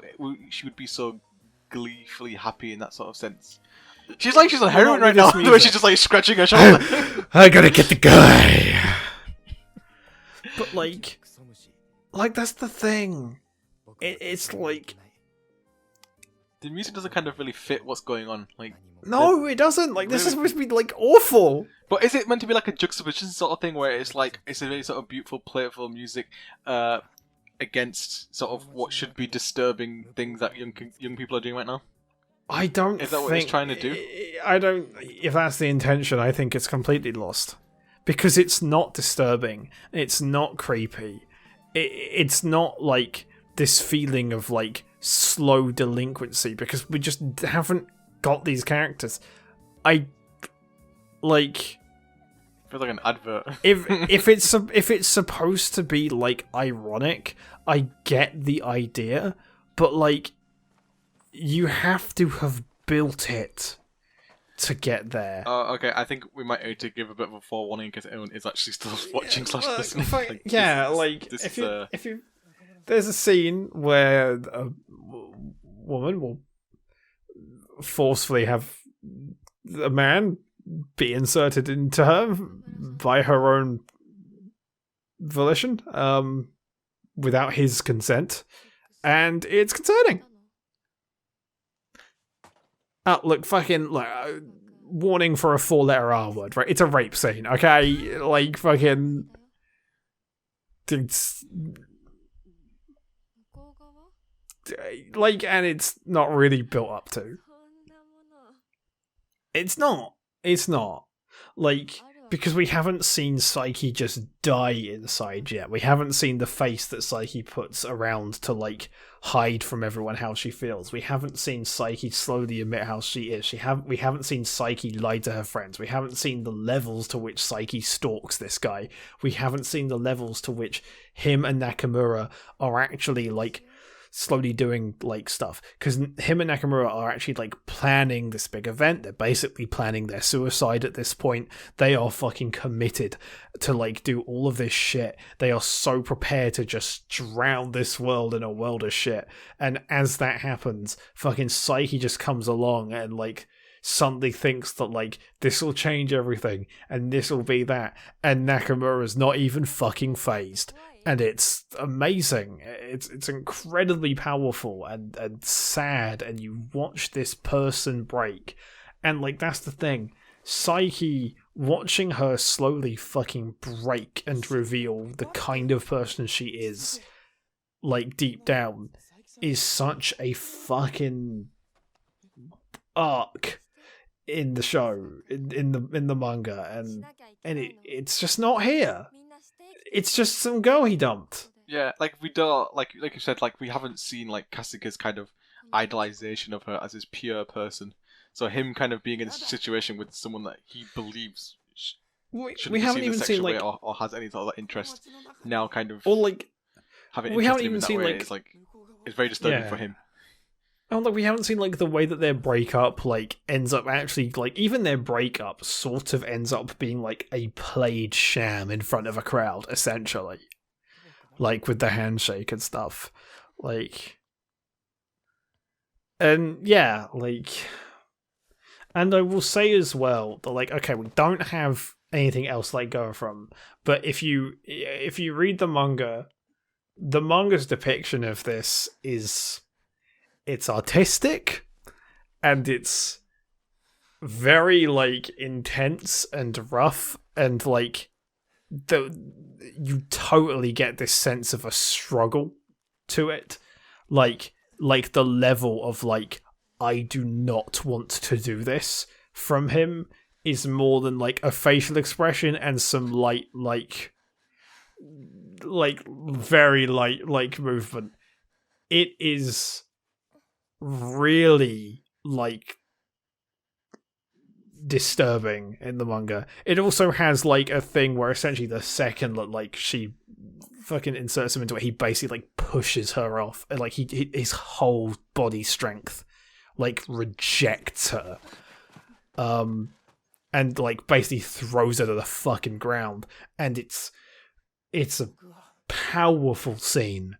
It is a powerful scene, and it is a controversial scene, and it is a disturbing scene, and it is being built to, and it is intensely powerful. And this is shit. I'm sorry, but this was shit. This was so shit. It showed none of the build. It showed none of the character that got there.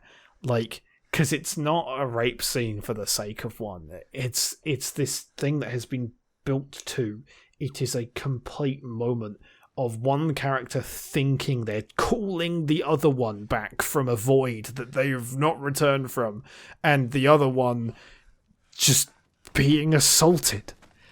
It's amazing. And this was shit. This was shit. Yeah, I didn't really feel anything in terms of, like, I mean, it's a slightly it is a bit of a disturbing scene seeing that. I was like, oh, I don't want to see that. But it's like, it doesn't really work because I don't really feel any connection with this version of Kasuga and Saki. Like, there's been no real development between the two, so it just doesn't land the way it's intended to be. I have the manga of that scene over there. I'm gonna like quickly check it and just check some things. You keep talking.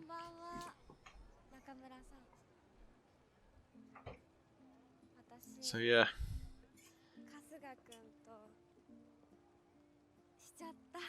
Just watching it right now, so Saki is just confronting Nakamura about what she's done, about them two doing it.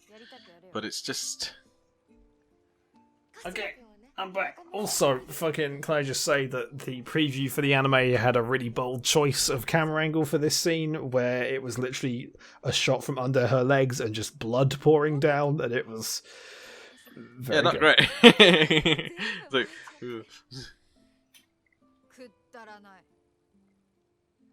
yeah, so like that's this a weak scene... slap. That's a weak slap, Saki. Okay. So I'm gonna read what it says, but essentially, so she sneaks behind him and is like, "Hey, go out with me again. I'll forgive everything." Tries to turn his face around, like she's basically in like her underwear at this point. She tries to turn him around, like to kiss her. He like rejects it, and it's just like, stop. She then takes off her bra, and it's just like, look, like you said the mountain you want to see the real me. Like touches like. Basically, like, grabs his hand, like, touches it to her breast, and it's just like, look at me, touch me, I'm human. Like, and is, like, screaming at him. And, like, this, like, they get louder and louder, and, like, it gets, the drawings get darker. He basically fucking, like, hits her, like, to get her out of the way. He's like, no. Like, and, like, she just starts laughing at him. Like, she just starts laughing at him, and then it's just like, oh, you're the deluded one. And then just wrestles him to the ground, and it's just, like... And then you just get these, like, shots of, like, darkness, and just body parts, and like, him struggling, and screaming, and like, the facial expressions are actively disturbing. And it is... fantastic. And he throws her off, he runs, like turns around, screams, I love Nakamura, not you, runs out, and he turns around and the fucking, like, everything's on fire, and it's stunning. I know, like, I just went on for however many minutes, but like straight up, like the Flowers of Evil Volume 5, that scene is stunning how well it's done. I really mean it. Like, chapter 26, if you're gonna, like, go on a thing, just read chapter 25 and 26, and you'll see it. And I think it's a brilliantly well done scene. I think it's done very artistically and very interesting, and I just... And, like I know... So we're back at the only relationship I care about in this film. Yeah. I don't want to be, like, a dick about it, but it's like I hope this doesn't come across as us being dicks, like, but more like that we are legitimately passionate about this franchise. Oh yeah, absolutely. And, like I still say that we've got, like, the best anime review Aku No Hana out there. Like, I'm very proud of of that review. A bit dated, but like I still love it. Like the format needs work, but then again, when does everything we've ever done not need, like, complete rewrites of the format? We are shit at format. Even this, we are shit at format. In our defense, this one's impromptu. This is very impromptu. Most we weren't even planning on doing this. Like I was just gonna watch it by myself, but then you said, like, oh, you have to watch it with me now. Yeah. Because you're like, well, I'll watch it with you because we watched the anime together. Let's watch the film together. But this film, like, I think, like, on a personal level, like, for me and Rob, like, we've watched the anime back in 2013, when we were. I want to say we were just starting in our 20s. Like, I think I was 19 going on to 20 at that point when the anime came out. I think Rob was 19 or just about to turn 20. So I guess we were still kind of in our late teens, I guess, just kind of starting at the cusp of, I guess, adulthood. So it kind of resonated quite a lot with us, and like it was one thing that kind of really kind of impassioned us about anime as well, and just and kind of made us a bit jaded about the anime community because we saw what the general fans and general public were saying about the anime, and we really pushed back against that. Yeah. Also, one thing, like I'm looking back through this book, and there's a couple of things. You get a lot more scenes of Nakamura and Kasuga, and she is smiling throughout them. Like every time they're in that room, she's very happy in like a very sort of weird way, as they like plan things. They miss out on the scene in this in which Nakamura gets drunk and beats him. That is a thing. Like he accepts the relationship so much to the point he is actually like he's not like happy about it, but he is like semi okay for her basically abusing him. That's like a thing that is missed. And which is Psyche's best friend, basically completely absent from this film. You see her a few times in the anime, and she does appear, or hit the thing. She does appear a few times in it as like the one person who seems to actually be on Psyche's side and actually try to like figure things out. She is similar in the manga as well. You don't really see her in this movie, but is a big part of Volume 5 because she basically calls Psyche out on all of her bullshit, calls her out on like her obsession with Kasuga and Nakamura and her inability to let things go, and is like, you gotta fucking like accept it.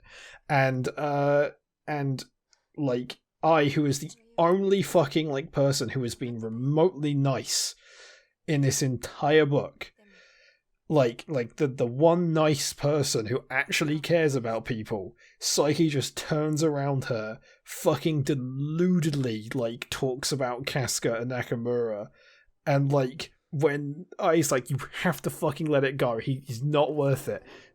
Psyche just fucking screams at her, says she knows fucking nothing, and then basically turns her away, which is then when she basically moves into... Psyche is really cold in this scene. I kind of like it. Like she do the two-faced sort of thing. Obviously, it would be better in the manga and like if the anime would have got to this point, but it's like if you've ever watched the anime, like seeing this other side to Saki is quite interesting. Seeing sort of her more sort of darker side to her a little bit. Yeah, but again, like it's coasting off the plot. Yeah. Like the anime is more than the plot. The anime is an improvement on the Flowers of Evil. I do believe that. I think the Flowers of Evil is a great book. I think it's an amazing series of mangas. I think it's brilliant.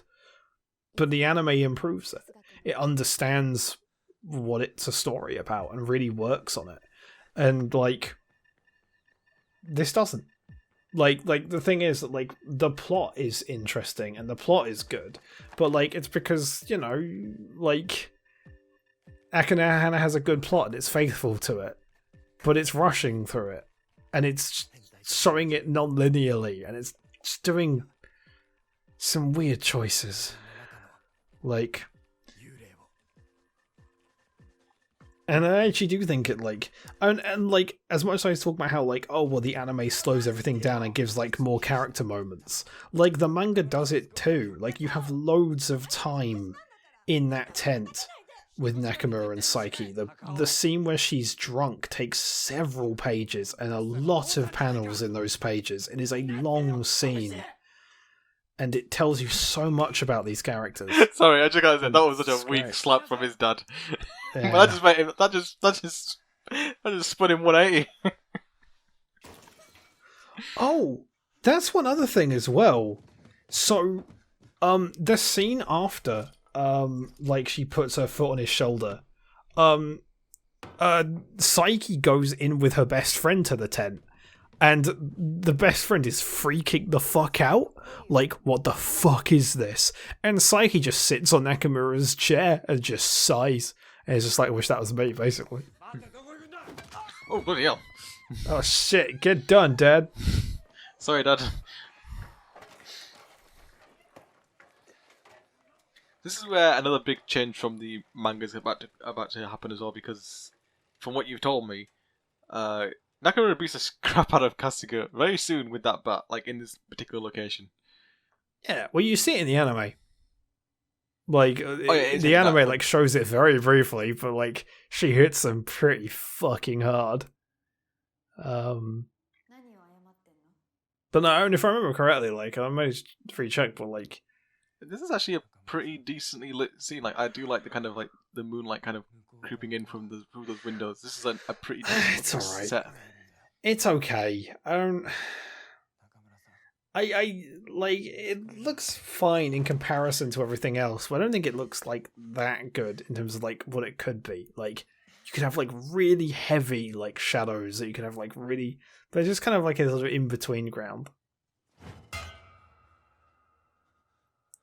Yeah, like in the manga, and I mean the anime shows it very briefly as well. She's kind of beaten the fuck out of him, and then he's on the floor, and then she goes in for like that blow, and it does look like she's gonna kill him. It straight up looks like it. The manga, like, oh, he's dead, and no, like it just misses his face, and then she kind of loses it because it's her inability to express herself sort of comes through, and like I mean it's hinted at beforehand with her getting drunk and beating him, and it's God, like actually like picking up volume 5 and just scrolling through it again, I forgot how fantastic this is. I really mean that. This is a good acting from the actor here playing Nakamura. I've stopped watching the fucking movie. I'm just I'm reading the manga. This is really bad. It's really enrapturing. Seriously, volume 5, it's great. But I like, it's really good. I do like, well, probably not, yeah, like seeing like the vulnerability of Nakamura a little bit. It's very rarely we see that. Yeah. So her talking about like how she's pretty much nothing and can't find the exit. Yeah. I also say, you know, it's the manga because like they're not kind of like rushing through like the dialogue. It's letting the scene just kind of it's fairly well paced, I think. Like it's giving a bit of time to breathe. Yeah.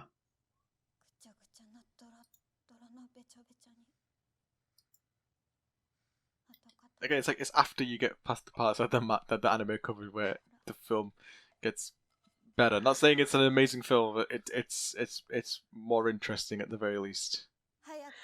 Yeah, because the plot's more interesting. Like, yeah. Okay. Think of it like this. I think of it like a multiplier, right?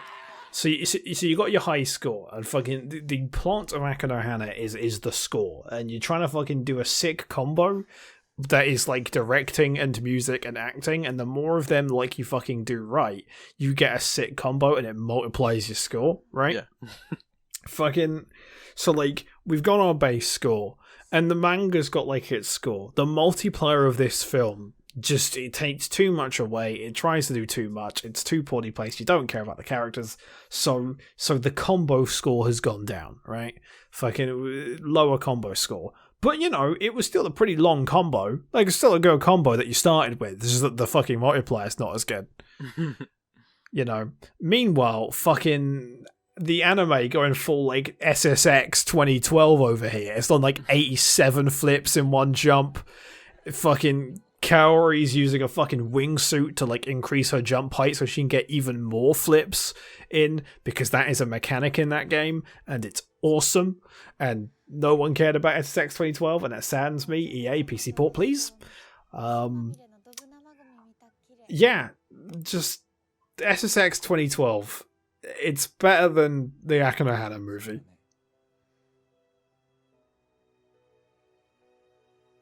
What, you thought I was going to say something that made sense? This is a nice shot. I don't give a shit just anymore. Seeing the it's nice. It's a nice shot. Fucking one day I'll be a Jedi Knight. I'll be a Jedi like my father before me.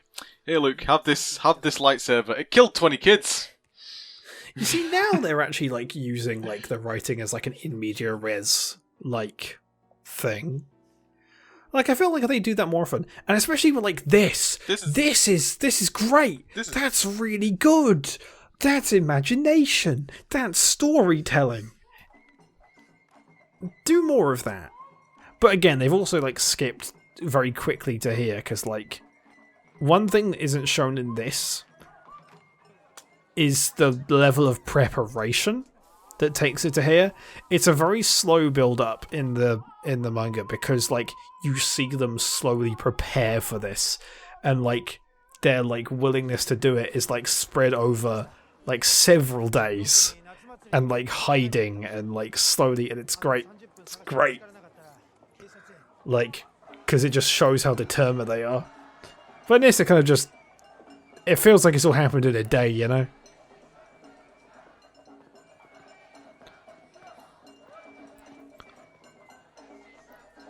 Maybe they're just early to the COVID trains, like they got the masks on, you know, they're burning everything to make sure that it doesn't spread. What we're seeing here is responsibility in 2021. This is a responsible couple. I'm fully aware that's an incredibly dark joke for what is essentially a scene about self-immolation, but like, I mean, what do you fucking expect? I'm tired, I'm wasted, and I love you, can't believe darling. they hired this band. They hired old man folk band for this for this summer festival. I mean, they usually so hard to book. Like, they're such a great band. I love old man folk.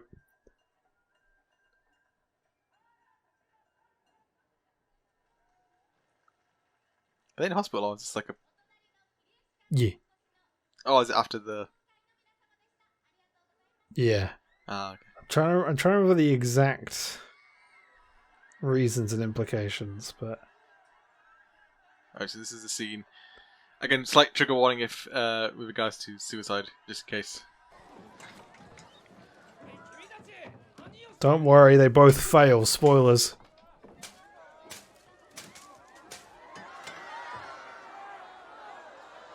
I mean, there's a nice bit of tension of like, oh, maybe she's dead because of the thing, but you know, he'll be fine. Oh yeah. Yeah, there is that, like, because we don't know, because we already know that Kasuga's gonna be fine. But again, it's not like, even if you're rushing it, like, it's just so like, it's very boringly shot, this film. There's no like sense of like change or like dynamics in how like everything's shot. It's just, I think it's very boring. Like, maybe that's just me, but like, no, especially I do think like it's like there are no kind of like standout kind of scenes or shots really in this 2-hour film so far. Yeah, like especially like even the manga, lighting, like the lighting in most of the scenes have been kind of very sort of dull and sort of just like very generic. Like nothing kind of that really stands out much. yeah. Only like 2 or 3 things really. And like the manga has like some real like great visual moments and like a real like good understanding of like low angles, and it's great. It's great. Really, really good visually. Like, this is a little bit disturbing, to be fair. yeah, but again, like that's not the movie's fault. That's no, like, I know that sounds so harsh because like I get it in the movie, but like the thing is like, it you know, like I said, it's like a multiplier. Like how much would like a different adaptation do this? Like in terms of power, and I do think this is less powerful than the manga. I really do. I don't mean that as a way of being a dick. If I genuinely felt it was, like, I would say it, like that it was more powerful. I'm sure about this music choice with this scene though. I don't think it needs music. That's it could just be completely silent. Like that's what the anime does so well. It plays with the silence.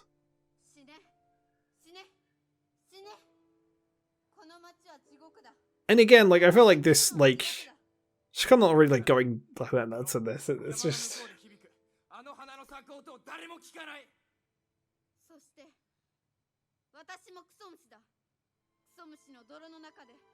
Also, like, yeah, the sense of like everyone being still. I also, like, in the manga, like there's like pandemonium going on during all of this. But like again, like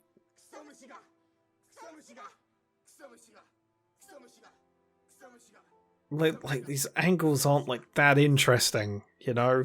Like, what do they tell me?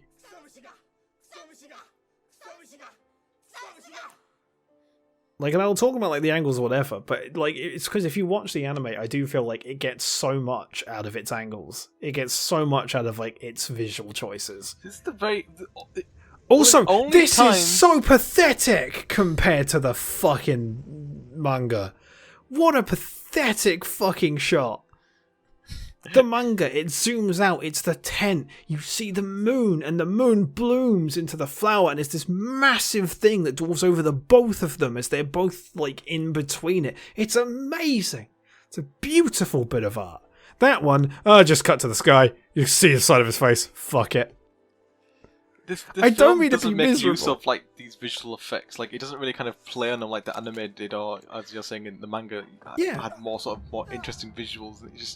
It's only like 2 or 3 times in this film it does it do that. Yeah, it hasn't also really established like the flowers as like a constant motif that the manga and the anime does. Like they both like constantly show that flower as like a motif for when certain things are happening, so why, and it sort of dwarfs the scene a lot. So with Nakamura, because Nakamura, if I've seen the anime, like there's this weird kind of like, it's hard to tell with Nakamura if she kind of cares or loves Kasuga. It's a very weird sort of complex relationship the two have. But it's like, why does she save Kasuga here? Is it because she cares about him? She doesn't want him to die? Like why is she only wanting herself to die, not with him? Like, what do you think about that? So, in the anime, no, in the manga, sorry. After this point, when we skip 2 years, his main question that he is trying to figure out is why. He doesn't know. And you've seen Nakamura again, and he asks her, and she doesn't remember, nor does she care. He never gets an answer. Like, you never get an answer on it. What do you think? Have you got like a fan theory as to why she pushed him away? I go in the same idea of like him going to her of my body moved on its own. I kind of go with the same idea that like her body just moves on its own. Like, okay, I don't this. Even like her screaming and crying right now is straight from the manga. Straight from the manga. But it's good. Like it's well acted here. I'm gonna give props to the actor. She's done a good job here. Like you can feel that she's in pain. Like she doesn't want to be here right now. She wants to just leave this world. Like and she does. Yeah. And she's portraying it very well. I gotta give her that. I guess. I mean, you were saying earlier we were being too negative. I'm trying to be positive. No, I get it. It's just like. But like, it just sort of more sands me like if she is like good at this, like is this film kind of wasted on her a little bit? It's weird. It's such a weird sort of like. This film's really weird because like I said, the first half, that first sort of 40 minutes, 30 minutes, 40, 50 minutes, that covers sort of what the anime has done in those 13 episodes, is really rushed. We don't really kind of get much sort of like character development or any real decent kind of acting almost from our main cast. Whereas like after we get to the parts I've never seen before, like suddenly the acting gets better. Like it gets better and more interesting, and it's because they don't have to. It's because they don't have to play subtle anymore. Yeah, I think they don't have to play subtle. Like, there's more stuff going on. There's more set pieces that are going on that can kind of make it more interesting to kind of watch as well, I think. Yeah, like the emotions are more extreme. There are like bigger things happening. You know, people are like properly crying more, and like you have more big emotions. So like. You don't have to play that kind of thing, and subtle emotion especially doesn't work rushed. When you rush subtlety, that's always going to be a problem. But like big kind of things, you still don't want to rush them, but like, it's easier to buy big emotion quickly. I think, I think the thing about when you have. Like if you want to show subtle emotion, you basically have to let the editor do the job and have the character show a blank face. It's like the classic thing, like the character just has a blank face, and then like you kind of use the Kuleshov effect and be very clever around how you film, how you edit. Like that's like kind of how you portray subtlety really well. And the anime does that a lot. Like the anime actually does have a lot of very blank faces, but it you know, it zooms into them heavy.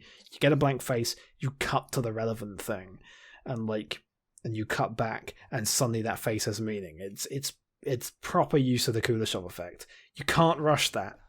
You have to be very careful, like, because ultimately, like, a lot of acting, like not all of it. You still need good actors. You still need good choices. Great actors can do great things, but great actors can be wasted, and their performances can seem worse if you don't film carefully. If you don't edit carefully. You know, if the writing's not good, like, good actors can add something, but ultimately, like everything in filmmaking, it's a team effort. It takes everyone to, like, make that work. And I think that's the same with, like, the acting in this film, where the plot has a bit more going on for it, and, like, you know, it's like the music's getting a little bit more sweeping to convey things, and is, at least in that scene, is less clashy. And this as well is a confusing scene, and I don't understand this. This doesn't. By the way, this is just completely original. I should explain. This does not happen in the manga. In the manga, there is an entire storyline about her boyfriend that basically she, while at work with her boyfriend, Kasuga walks in, professes his love for her. She admits that she actually loves Kasuga, not her boyfriend. They both run off together. They start giggling and laughing, and then when the laughing subsides, so Kasuga just did an alpha move, didn't he? He leans in. Yeah. Well, I mean, it's not even that. Like, it's very interesting. Like, it is actually fun enough. Like, finally, Kasuga, like, admitting. And, like, he doesn't mean to be a dick about it. He really doesn't. But, like, he feels like it's his last chance to, like, say anything. Yeah. Like, he's like, I just don't want to lose you. And it is beautiful. It's so beautiful. It was my first Hell Plus videos ever. Was talking about that. It meant a lot to me. I think it's a very beautiful scene. So returning back to the village 3 years after they tried to do joint suicide. Yeah, the reason they came back here in the original is because there is a funeral. Their granddad died, and he is coming back, and the whole family are very awkward about it. And he's like, no, I have to fucking confront this. And there's a whole thing about, like, this whole sense of, like, the city remembers him, which is it's really interesting. It's got this, like, awkward social pressure to it, because, like, now he really does have everyone watching him, and he just sort of goes to this town like a complete outcast. Yeah. And it's really great. I feel like if you were doing a film version, you could kind of keep that out if you just wanted just to kind of focus on just Kasuga and Nakamura seeing each other again. Like, that's the way, like, if I was a filmmaker, I'd say, okay, we don't need to kind of focus too much on how the town is reacting to him returning. The important thing right now is Kasuga confronting Nakamura. That's the core that we want to kind of focus on, because obviously you can't do the whole story, even though this film is trying to do that. Like, I get like them just kind of adapting it, so it's like he wants to go back to that town just to see her, and we're just kind of focusing on the primary plot point and sort of character arcs. Okay, straight up, if I was like a filmmaker assigned to do this, and I was told you only get one film, it has to be 2 hours long. You cannot have any sequel hooks. I wouldn't adapt Act 3. And I'd probably have... No. I'd have Nakamura probably successfully kill herself. Oof. And so you can have an ending, and you can have him just kind of live in that malaise and have to sort of move on. You could have like a little scene. Dude, I think like, that would kind of like completely change Kasuga. Like, totally. Yeah. No, he wouldn't be the same. It would change him massively, but like it would be an interesting... It would be an avenue worth exploring. Like, but like, especially for pacing. Like, I know that like those two have like the purest relationship in this show, but like I said, Flowers of Evil needs to be bold. And I think you can kind of see here right now, like with Nakamura, like she does feel like she's a little bit dead inside. Well, because she is, because I don't. I can see it a little bit. Maybe I'm not feeling it in the same way, but I feel like that's also because we just came off the anime where it has a scene where they're at the pool and the three of them are all dead inside, and it really does treat them like fucking corpses, and it is fantastic. Like, maybe acting wise or whatever, but like, yeah, that's the answer she gives as well. Just I forgot, so I don't care. But like, but as well, like the level to which like the question eats at him, like Act 3, like that question gets asked so many times of like, why am I still alive? Why am I still alive? And it keeps coming back and it keeps coming back, and it's thematic. It just, I think that tells you so much. Like, you read the manga, you watch the anime, it's like, okay, if someone says, what are the themes, I could tell you what it was. If I just watched the movie on its own, it's like, what are the themes? Like, what are the themes of this film? I couldn't tell you, to be honest. Like, it just... I'm just watching some plot points.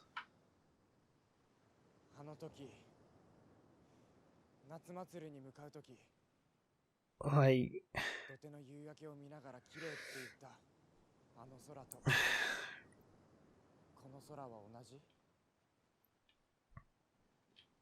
Does Nakamura have black hair in that part of the manga? Yeah. See, like 3 years later. Yeah, she doesn't have red hair anymore. Her red hair's gone. I wonder if that's like symbolic as her like kind of falling into Yeah, she becomes normal. She falls into normality, and it breaks Casca a little bit.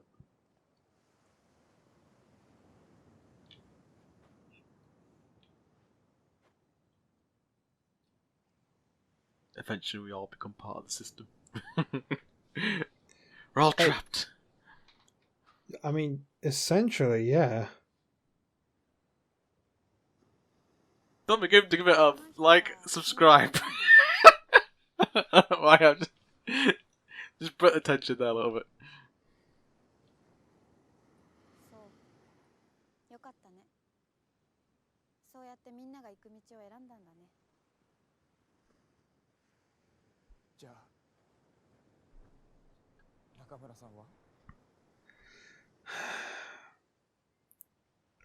I really sigh. I don't know how I feel in the last 2 hours. I really mean that. Maybe I'm just like tired. But like, this last 2 hours has genuinely drained me a little bit. I have felt it. I have felt it being quite long. Yeah. If you're listening to this as like a podcast and without like the visual component, or like, I don't know if like you can hear the audio of the movie in the background. We don't know how this is going to be edited, but like, if you're listening to this, it's just like a podcast. The fucking moments of silence followed by just like, it's going to be a weird listen.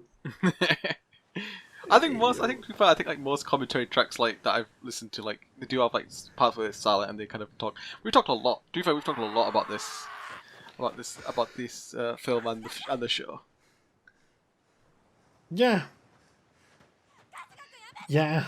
Kasuga's going crazy now. Just throwing Nakamura on the beach. You know, this would have some interesting like implications and thoughts if we'd seen him beat him several times throughout the story. Yeah. Almost like that's a thing that she does in the story.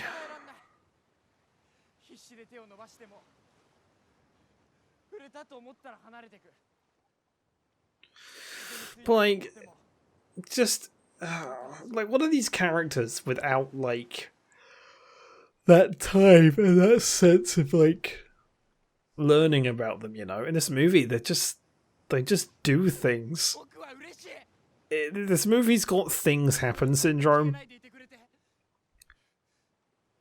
Like, I'm not a huge fan of things happen syndrome. Like, it depends. I mean, I'm currently playing Resident Evil 6, and I mean, that has things happen syndrome, but it's amazing. Because the thing that happened normally involves some sort of explosion. You know, things happen syndrome is fine if an explosion's involved. She got quite a kick on her, hasn't she, Nakamura? Yeah. Drowning in the water.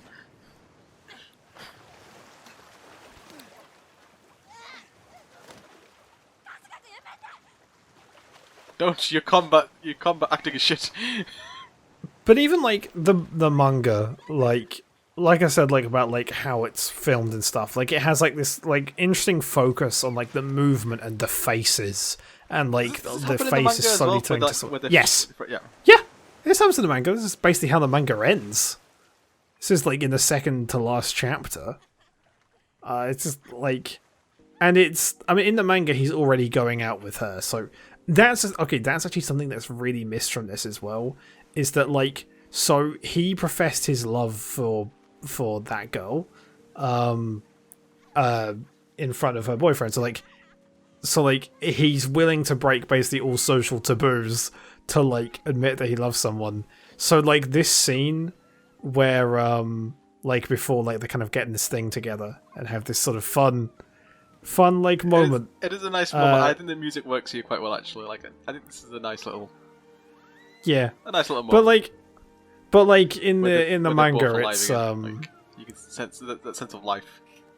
In the manga though, before this happens though, there is actually a real tension that his girlfriend basically says that you belong with Nakamura. Like she basically like tries to leave him because like she thinks that like he's still in love with Nakamura, and like so he grabs Nakamura and he holds her for a second, and for a second the girlfriend is like, I was right, like I guess like we can't be a thing, and then he just throws Nakamura in the fucking sea, and like it starts like that tension, and it's really tense and really beautiful when they relieve the tension. That's the thing about the original manga of this whole thing. Like the tension is super palpable, and it really does seem like he's going to leave her for Nakamura again. It really does feel like it for a second, and then like he basically is like, no, I have autonomy and I've made my choice. But at that point, that's because he's also already in love with her, and he's already kissed her, and it's like they're already in a real relationship, and then the last couple of chapters actually skip even further. They go years and years ahead, and he at one point goes straight past a guy who looks like, what's the name of the guy who directed Ava? I can't remember now. That guy. No, I swear to God, he's like in the fucking manga. I am not joking. Like the second to last chapter, the fucking like I forget his name, but like the director of Evangelion is basically in it, and it's amazing. It looks just like him. It's in love. Yeah. That happened. I do like their relationship a little bit, even though it's not fully fleshed out. I liked it. I liked their relationship. Yeah. But that's because it's like contrasted against like fucking nightmares. It's the flower, and it's gone. Oh, it's that imagery that's only been used like 3 times, and like established, and doesn't have like amazing dream sequences where like you see entire fields of them against like a fucking apocalyptic sky. God, the anime's good. Have I said that? I think we've done it a lot. Like I think the first like hour of this whole podcast is just us talking about how good the anime is. Oh god, I feel like really self-conscious about this fucking thing. I feel guilty. Like we've cheated. Like we've cheated on the anime. No, not just like not that. I just like feel like I've been like a dick to the people who made this. I feel like people are gonna be like, oh yeah, Hell Plus, he's back being like a miserable cynic again. But how do you step into the shoes of giants? like straight up, like I want to be like, you know, like I want to be seen as like a happy guy who like like. But don't forget, this is on my channel. Like I've done shitty anime reviews now. I know, but like I don't like even on like your channel. I'm like, you know, I want to be like, hey everyone. Like, thank you very choosy life for is subbing great. this, because I don't think there's any official English subs for this film anywhere. So thank you very much. Sure, yeah. Yeah, that was. I like things. Aku No Hana, The Flowers of Evil live action 2019. Not great. Could have been worse.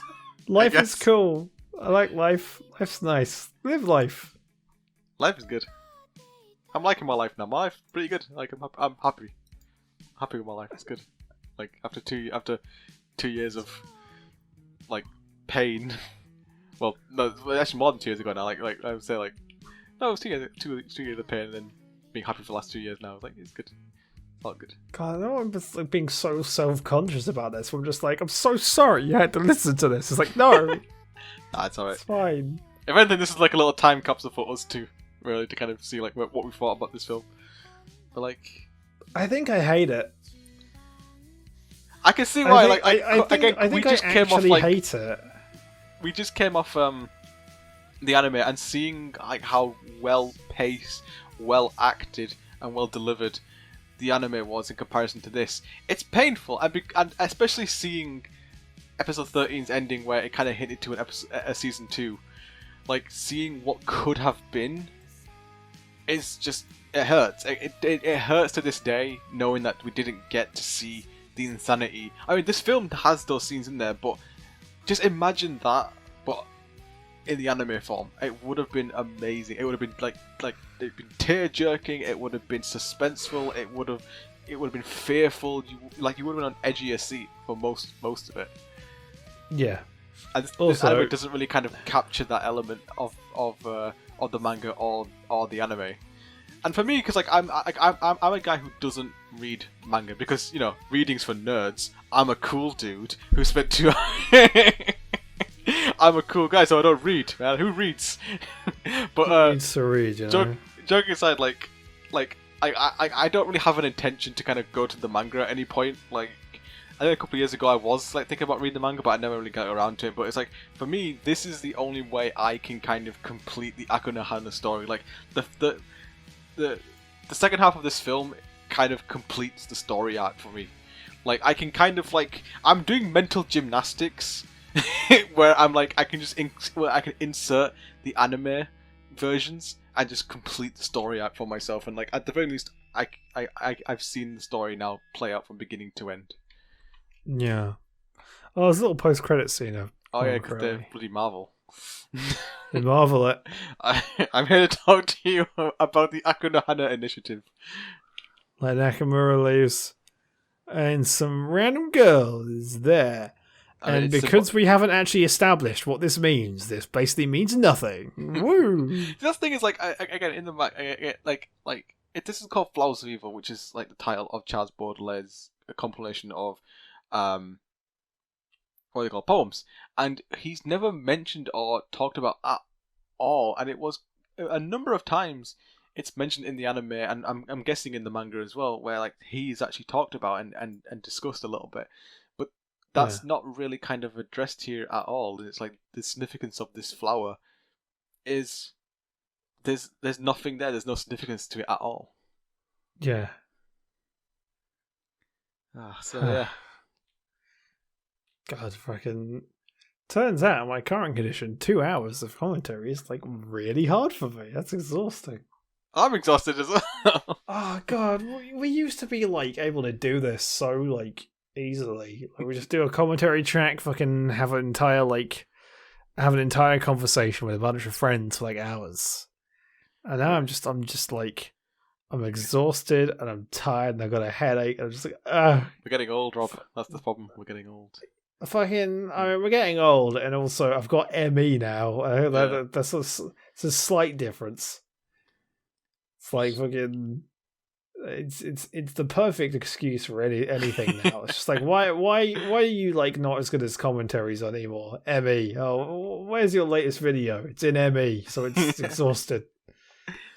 So yeah, that was. I'm taking the news of my recent the recent news of my condition very well, as you could see. Well, here, not breaking down a little bit. This is the podcast. We can't see it. The joke is that I'm not. So, yeah, I was gonna say something about Aku No Hana, and it's kind of escaped me a little bit. Okay, before we end, what does Aku No Hana mean to us? Like, why are we doing this to no one that's watching or anyone that's watching? Like, what does it mean to us? Like, why is this so important to us? Why are we doing this? Because I mean, partly like the feeling of injustice. I think like a feeling that like something great never got what it deserved. But I also think it's just like the sense of something so legitimately powerful and interesting sort of being put out there, and the potential for where it was going to go, and like, you know, I mean, it's something that like I remember watching it when it came out, and like, you know, it was the beginning of when I started to get a little bit like disillusioned with anime a bit.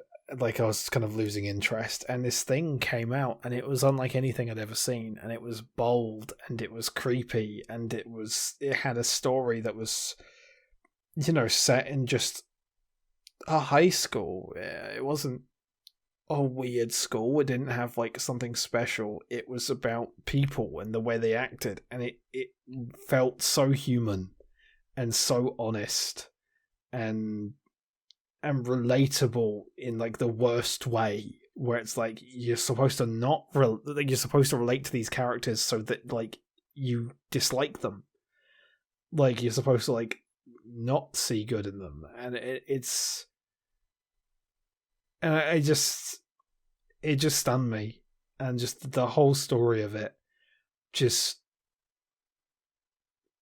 like, especially like that manga, it goes through such a ride, but it ends on like just such a honest, beautiful note, and it does not shy away from complications. It does not shy away from difficult things, and like that kind of sense of something so bold and willing.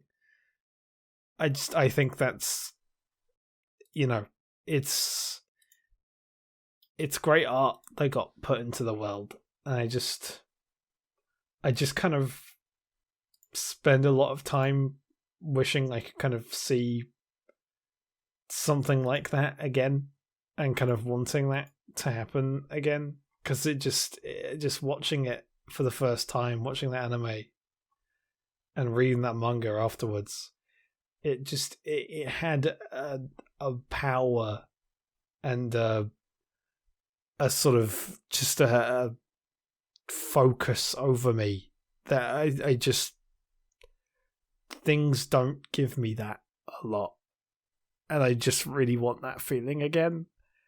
And it just really hurts seeing something come out that like is the closest thing I might ever get to like being able to have that, and I hate it, and that really hurts me.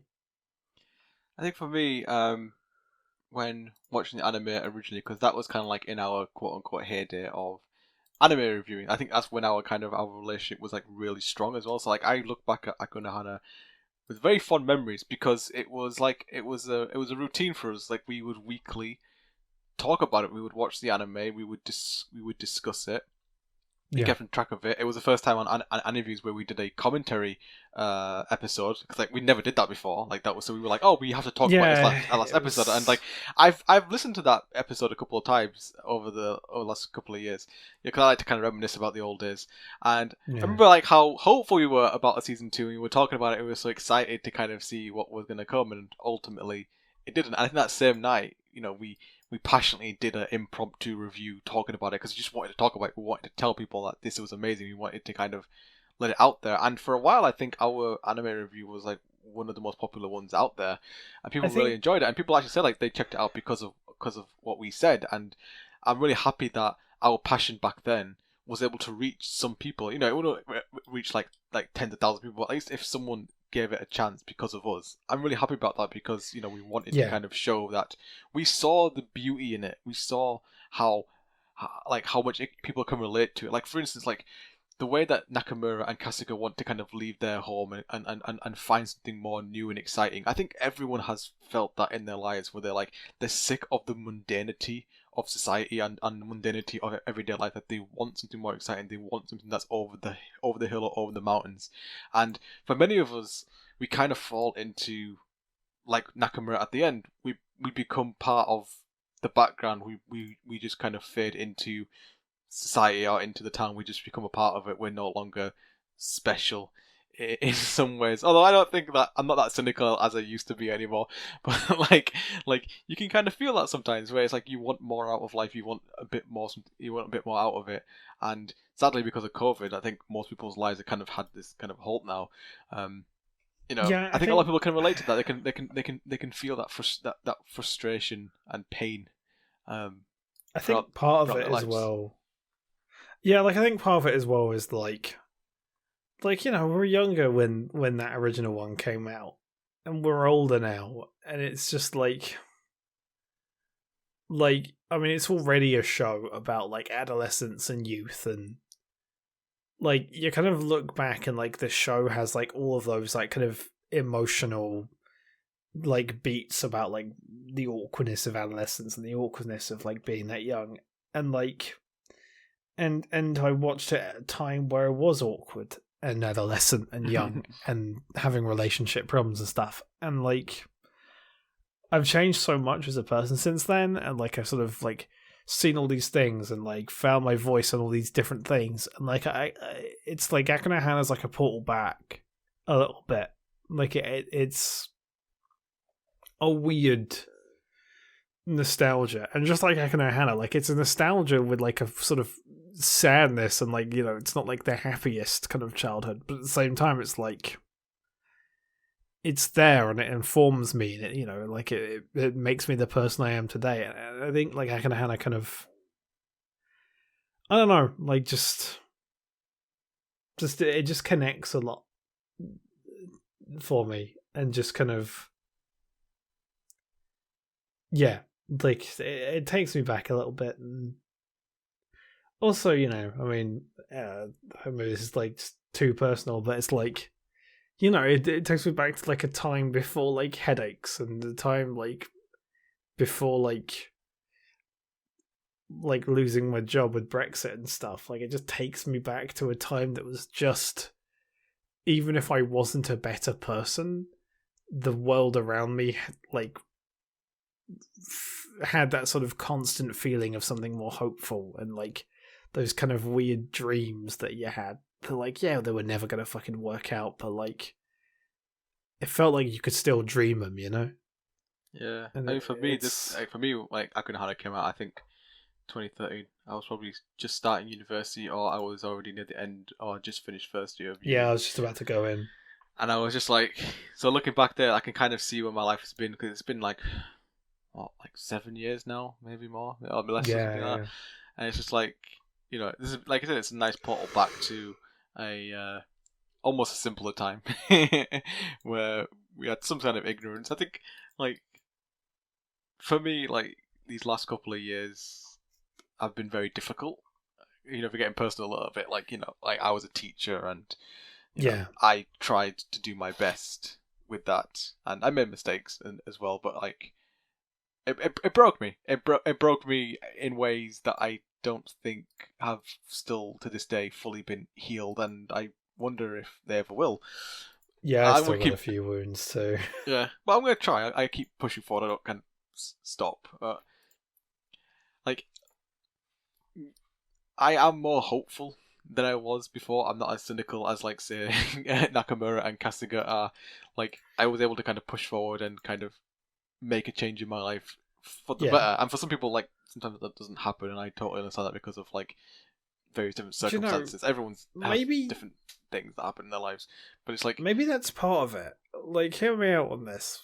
Like, I don't know, like interrupting, but like maybe part of it is the fact that like the manga and the movie, like they get to the end, and the ending isn't cynical. The ending is happy, and it's moving on, and it's accepting that past, and the version that brought us sort of, that we bonded over, that anime version, those characters and those versions of them will never get there.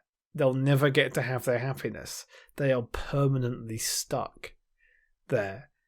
And like, it's almost like, I wonder if it finished, if we'd still talk about it in the same way, because we'd have closure. We wouldn't feel like they're just stuck there forever. Yeah.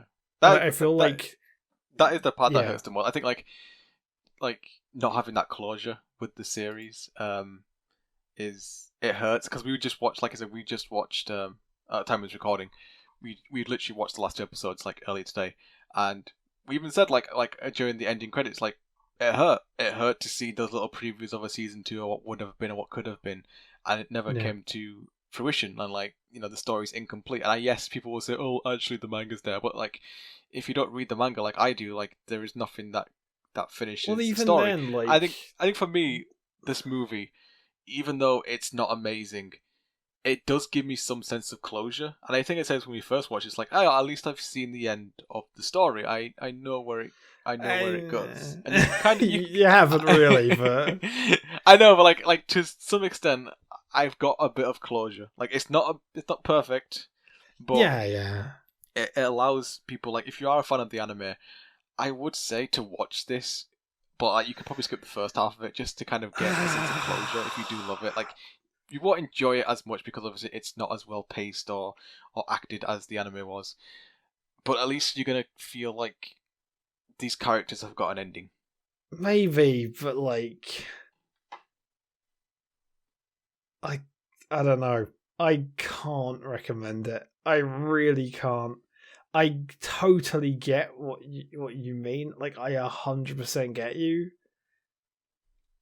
But but no. My body rejects it. I reject it. Like, I can't. I just don't think that it has earned the right to be the way the story should be told. I just don't think it deserves that. Like, yeah, I don't know. I just, maybe it's like such a dick thing to say, but like, I just, like, I would be on the crowd of like, read the manga instead. I would be, because you still have the room and the space, to imagine those characters. I think I will eventually go back and read the manga. I think I will at some point. I did try to buy the mangas at MCM a couple of years ago, but they were unfortunately sold out.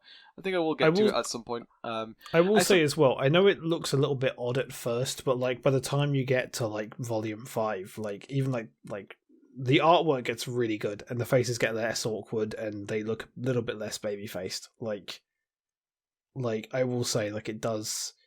Like those early chapters have a little bit of awkwardness, especially on the faces, but like it does improve, like, artistically quite quickly. I will say, like, it does look very good. I don't know why this came into my head, because you're talking about like sort of like sense of closure and that kind of stuff. That's something like for me, it's a very important thing, because like right now, like on my little YouTube channel thing, like I'm just doing this for fun. So it's like the videos that I've been doing have been like, for me, it has been a sense of closure.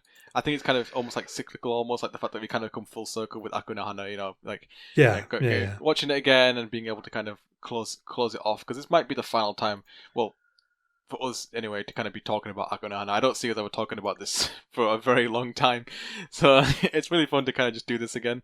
And like I still got my comparison video that I might make in like a month or 2 time. I'm just gonna slowly do it. But for me, like, this has always been like fun, so it's been fun just to kind of be creative again and do stuff like this again. I hope my like exhaustion doesn't like make it seem like I've had like a completely bad time. Like, I've enjoyed this. This has been really fun. Like, I'm gonna say about in terms of closure, like I find it quite interesting, because like, you know, when you talk about like how Kasuga, he wants a sense of closure. He wants to understand why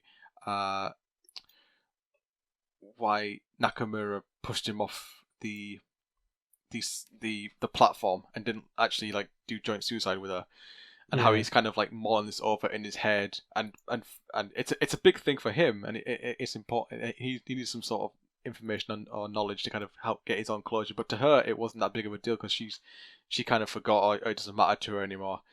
And I feel like I've been in that sort of similar situation where it's like I still hold on to certain things and I still think about certain things, but for another person, like they don't think about it anymore, or it's not important, or it's not even on their radar at all. I just find that kind of interesting when you mentioned that and you talked about it, like, oh, that kind of reminds me of my own situation in life, where it's like I might think about another person. Like sometimes it's not great that I'm still thinking about it, so I was doing these what ifs in my head and that kind of stuff, but then I know for a fact that other person does not give a shit anymore. they've moved on and they don't care, they forgot. I thought that was, I just think about that for some reason. I don't know why that came into my head, but like sense of closure. This is what this whole podcast is about. It's a sense of closure. We've done it. We've completed Aku No Hana 7 years ago. We did a or more now, I think maybe.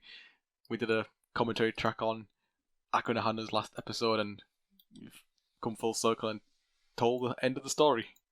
And it turned out that it wasn't that great because the movie was meh. Yeah. Anyway, we should do a sign off. How should we sign this off? I'm just fucking tired, man. Alright. Don't forget to rate, comment, favourite, and subscribe. Hit the like button. Dude, no, we gotta do it. We gotta do it. It's for the engagement. I like freaking. Should we end this the same way we ended Aku No Hana? With the cops outro. I feel like we'll come full circle. I think we should do it. For the cops. By the way, ACAB obviously. but this is an old gag. No one's gonna know about this. This is just for me and Rob. We're gonna end it with Aku No Hana cops for some reason. All chihuahuas are bred like. Ta-ra. Bad boys, what you want, what you gonna do? When Chevy John don't come. Please search warrant.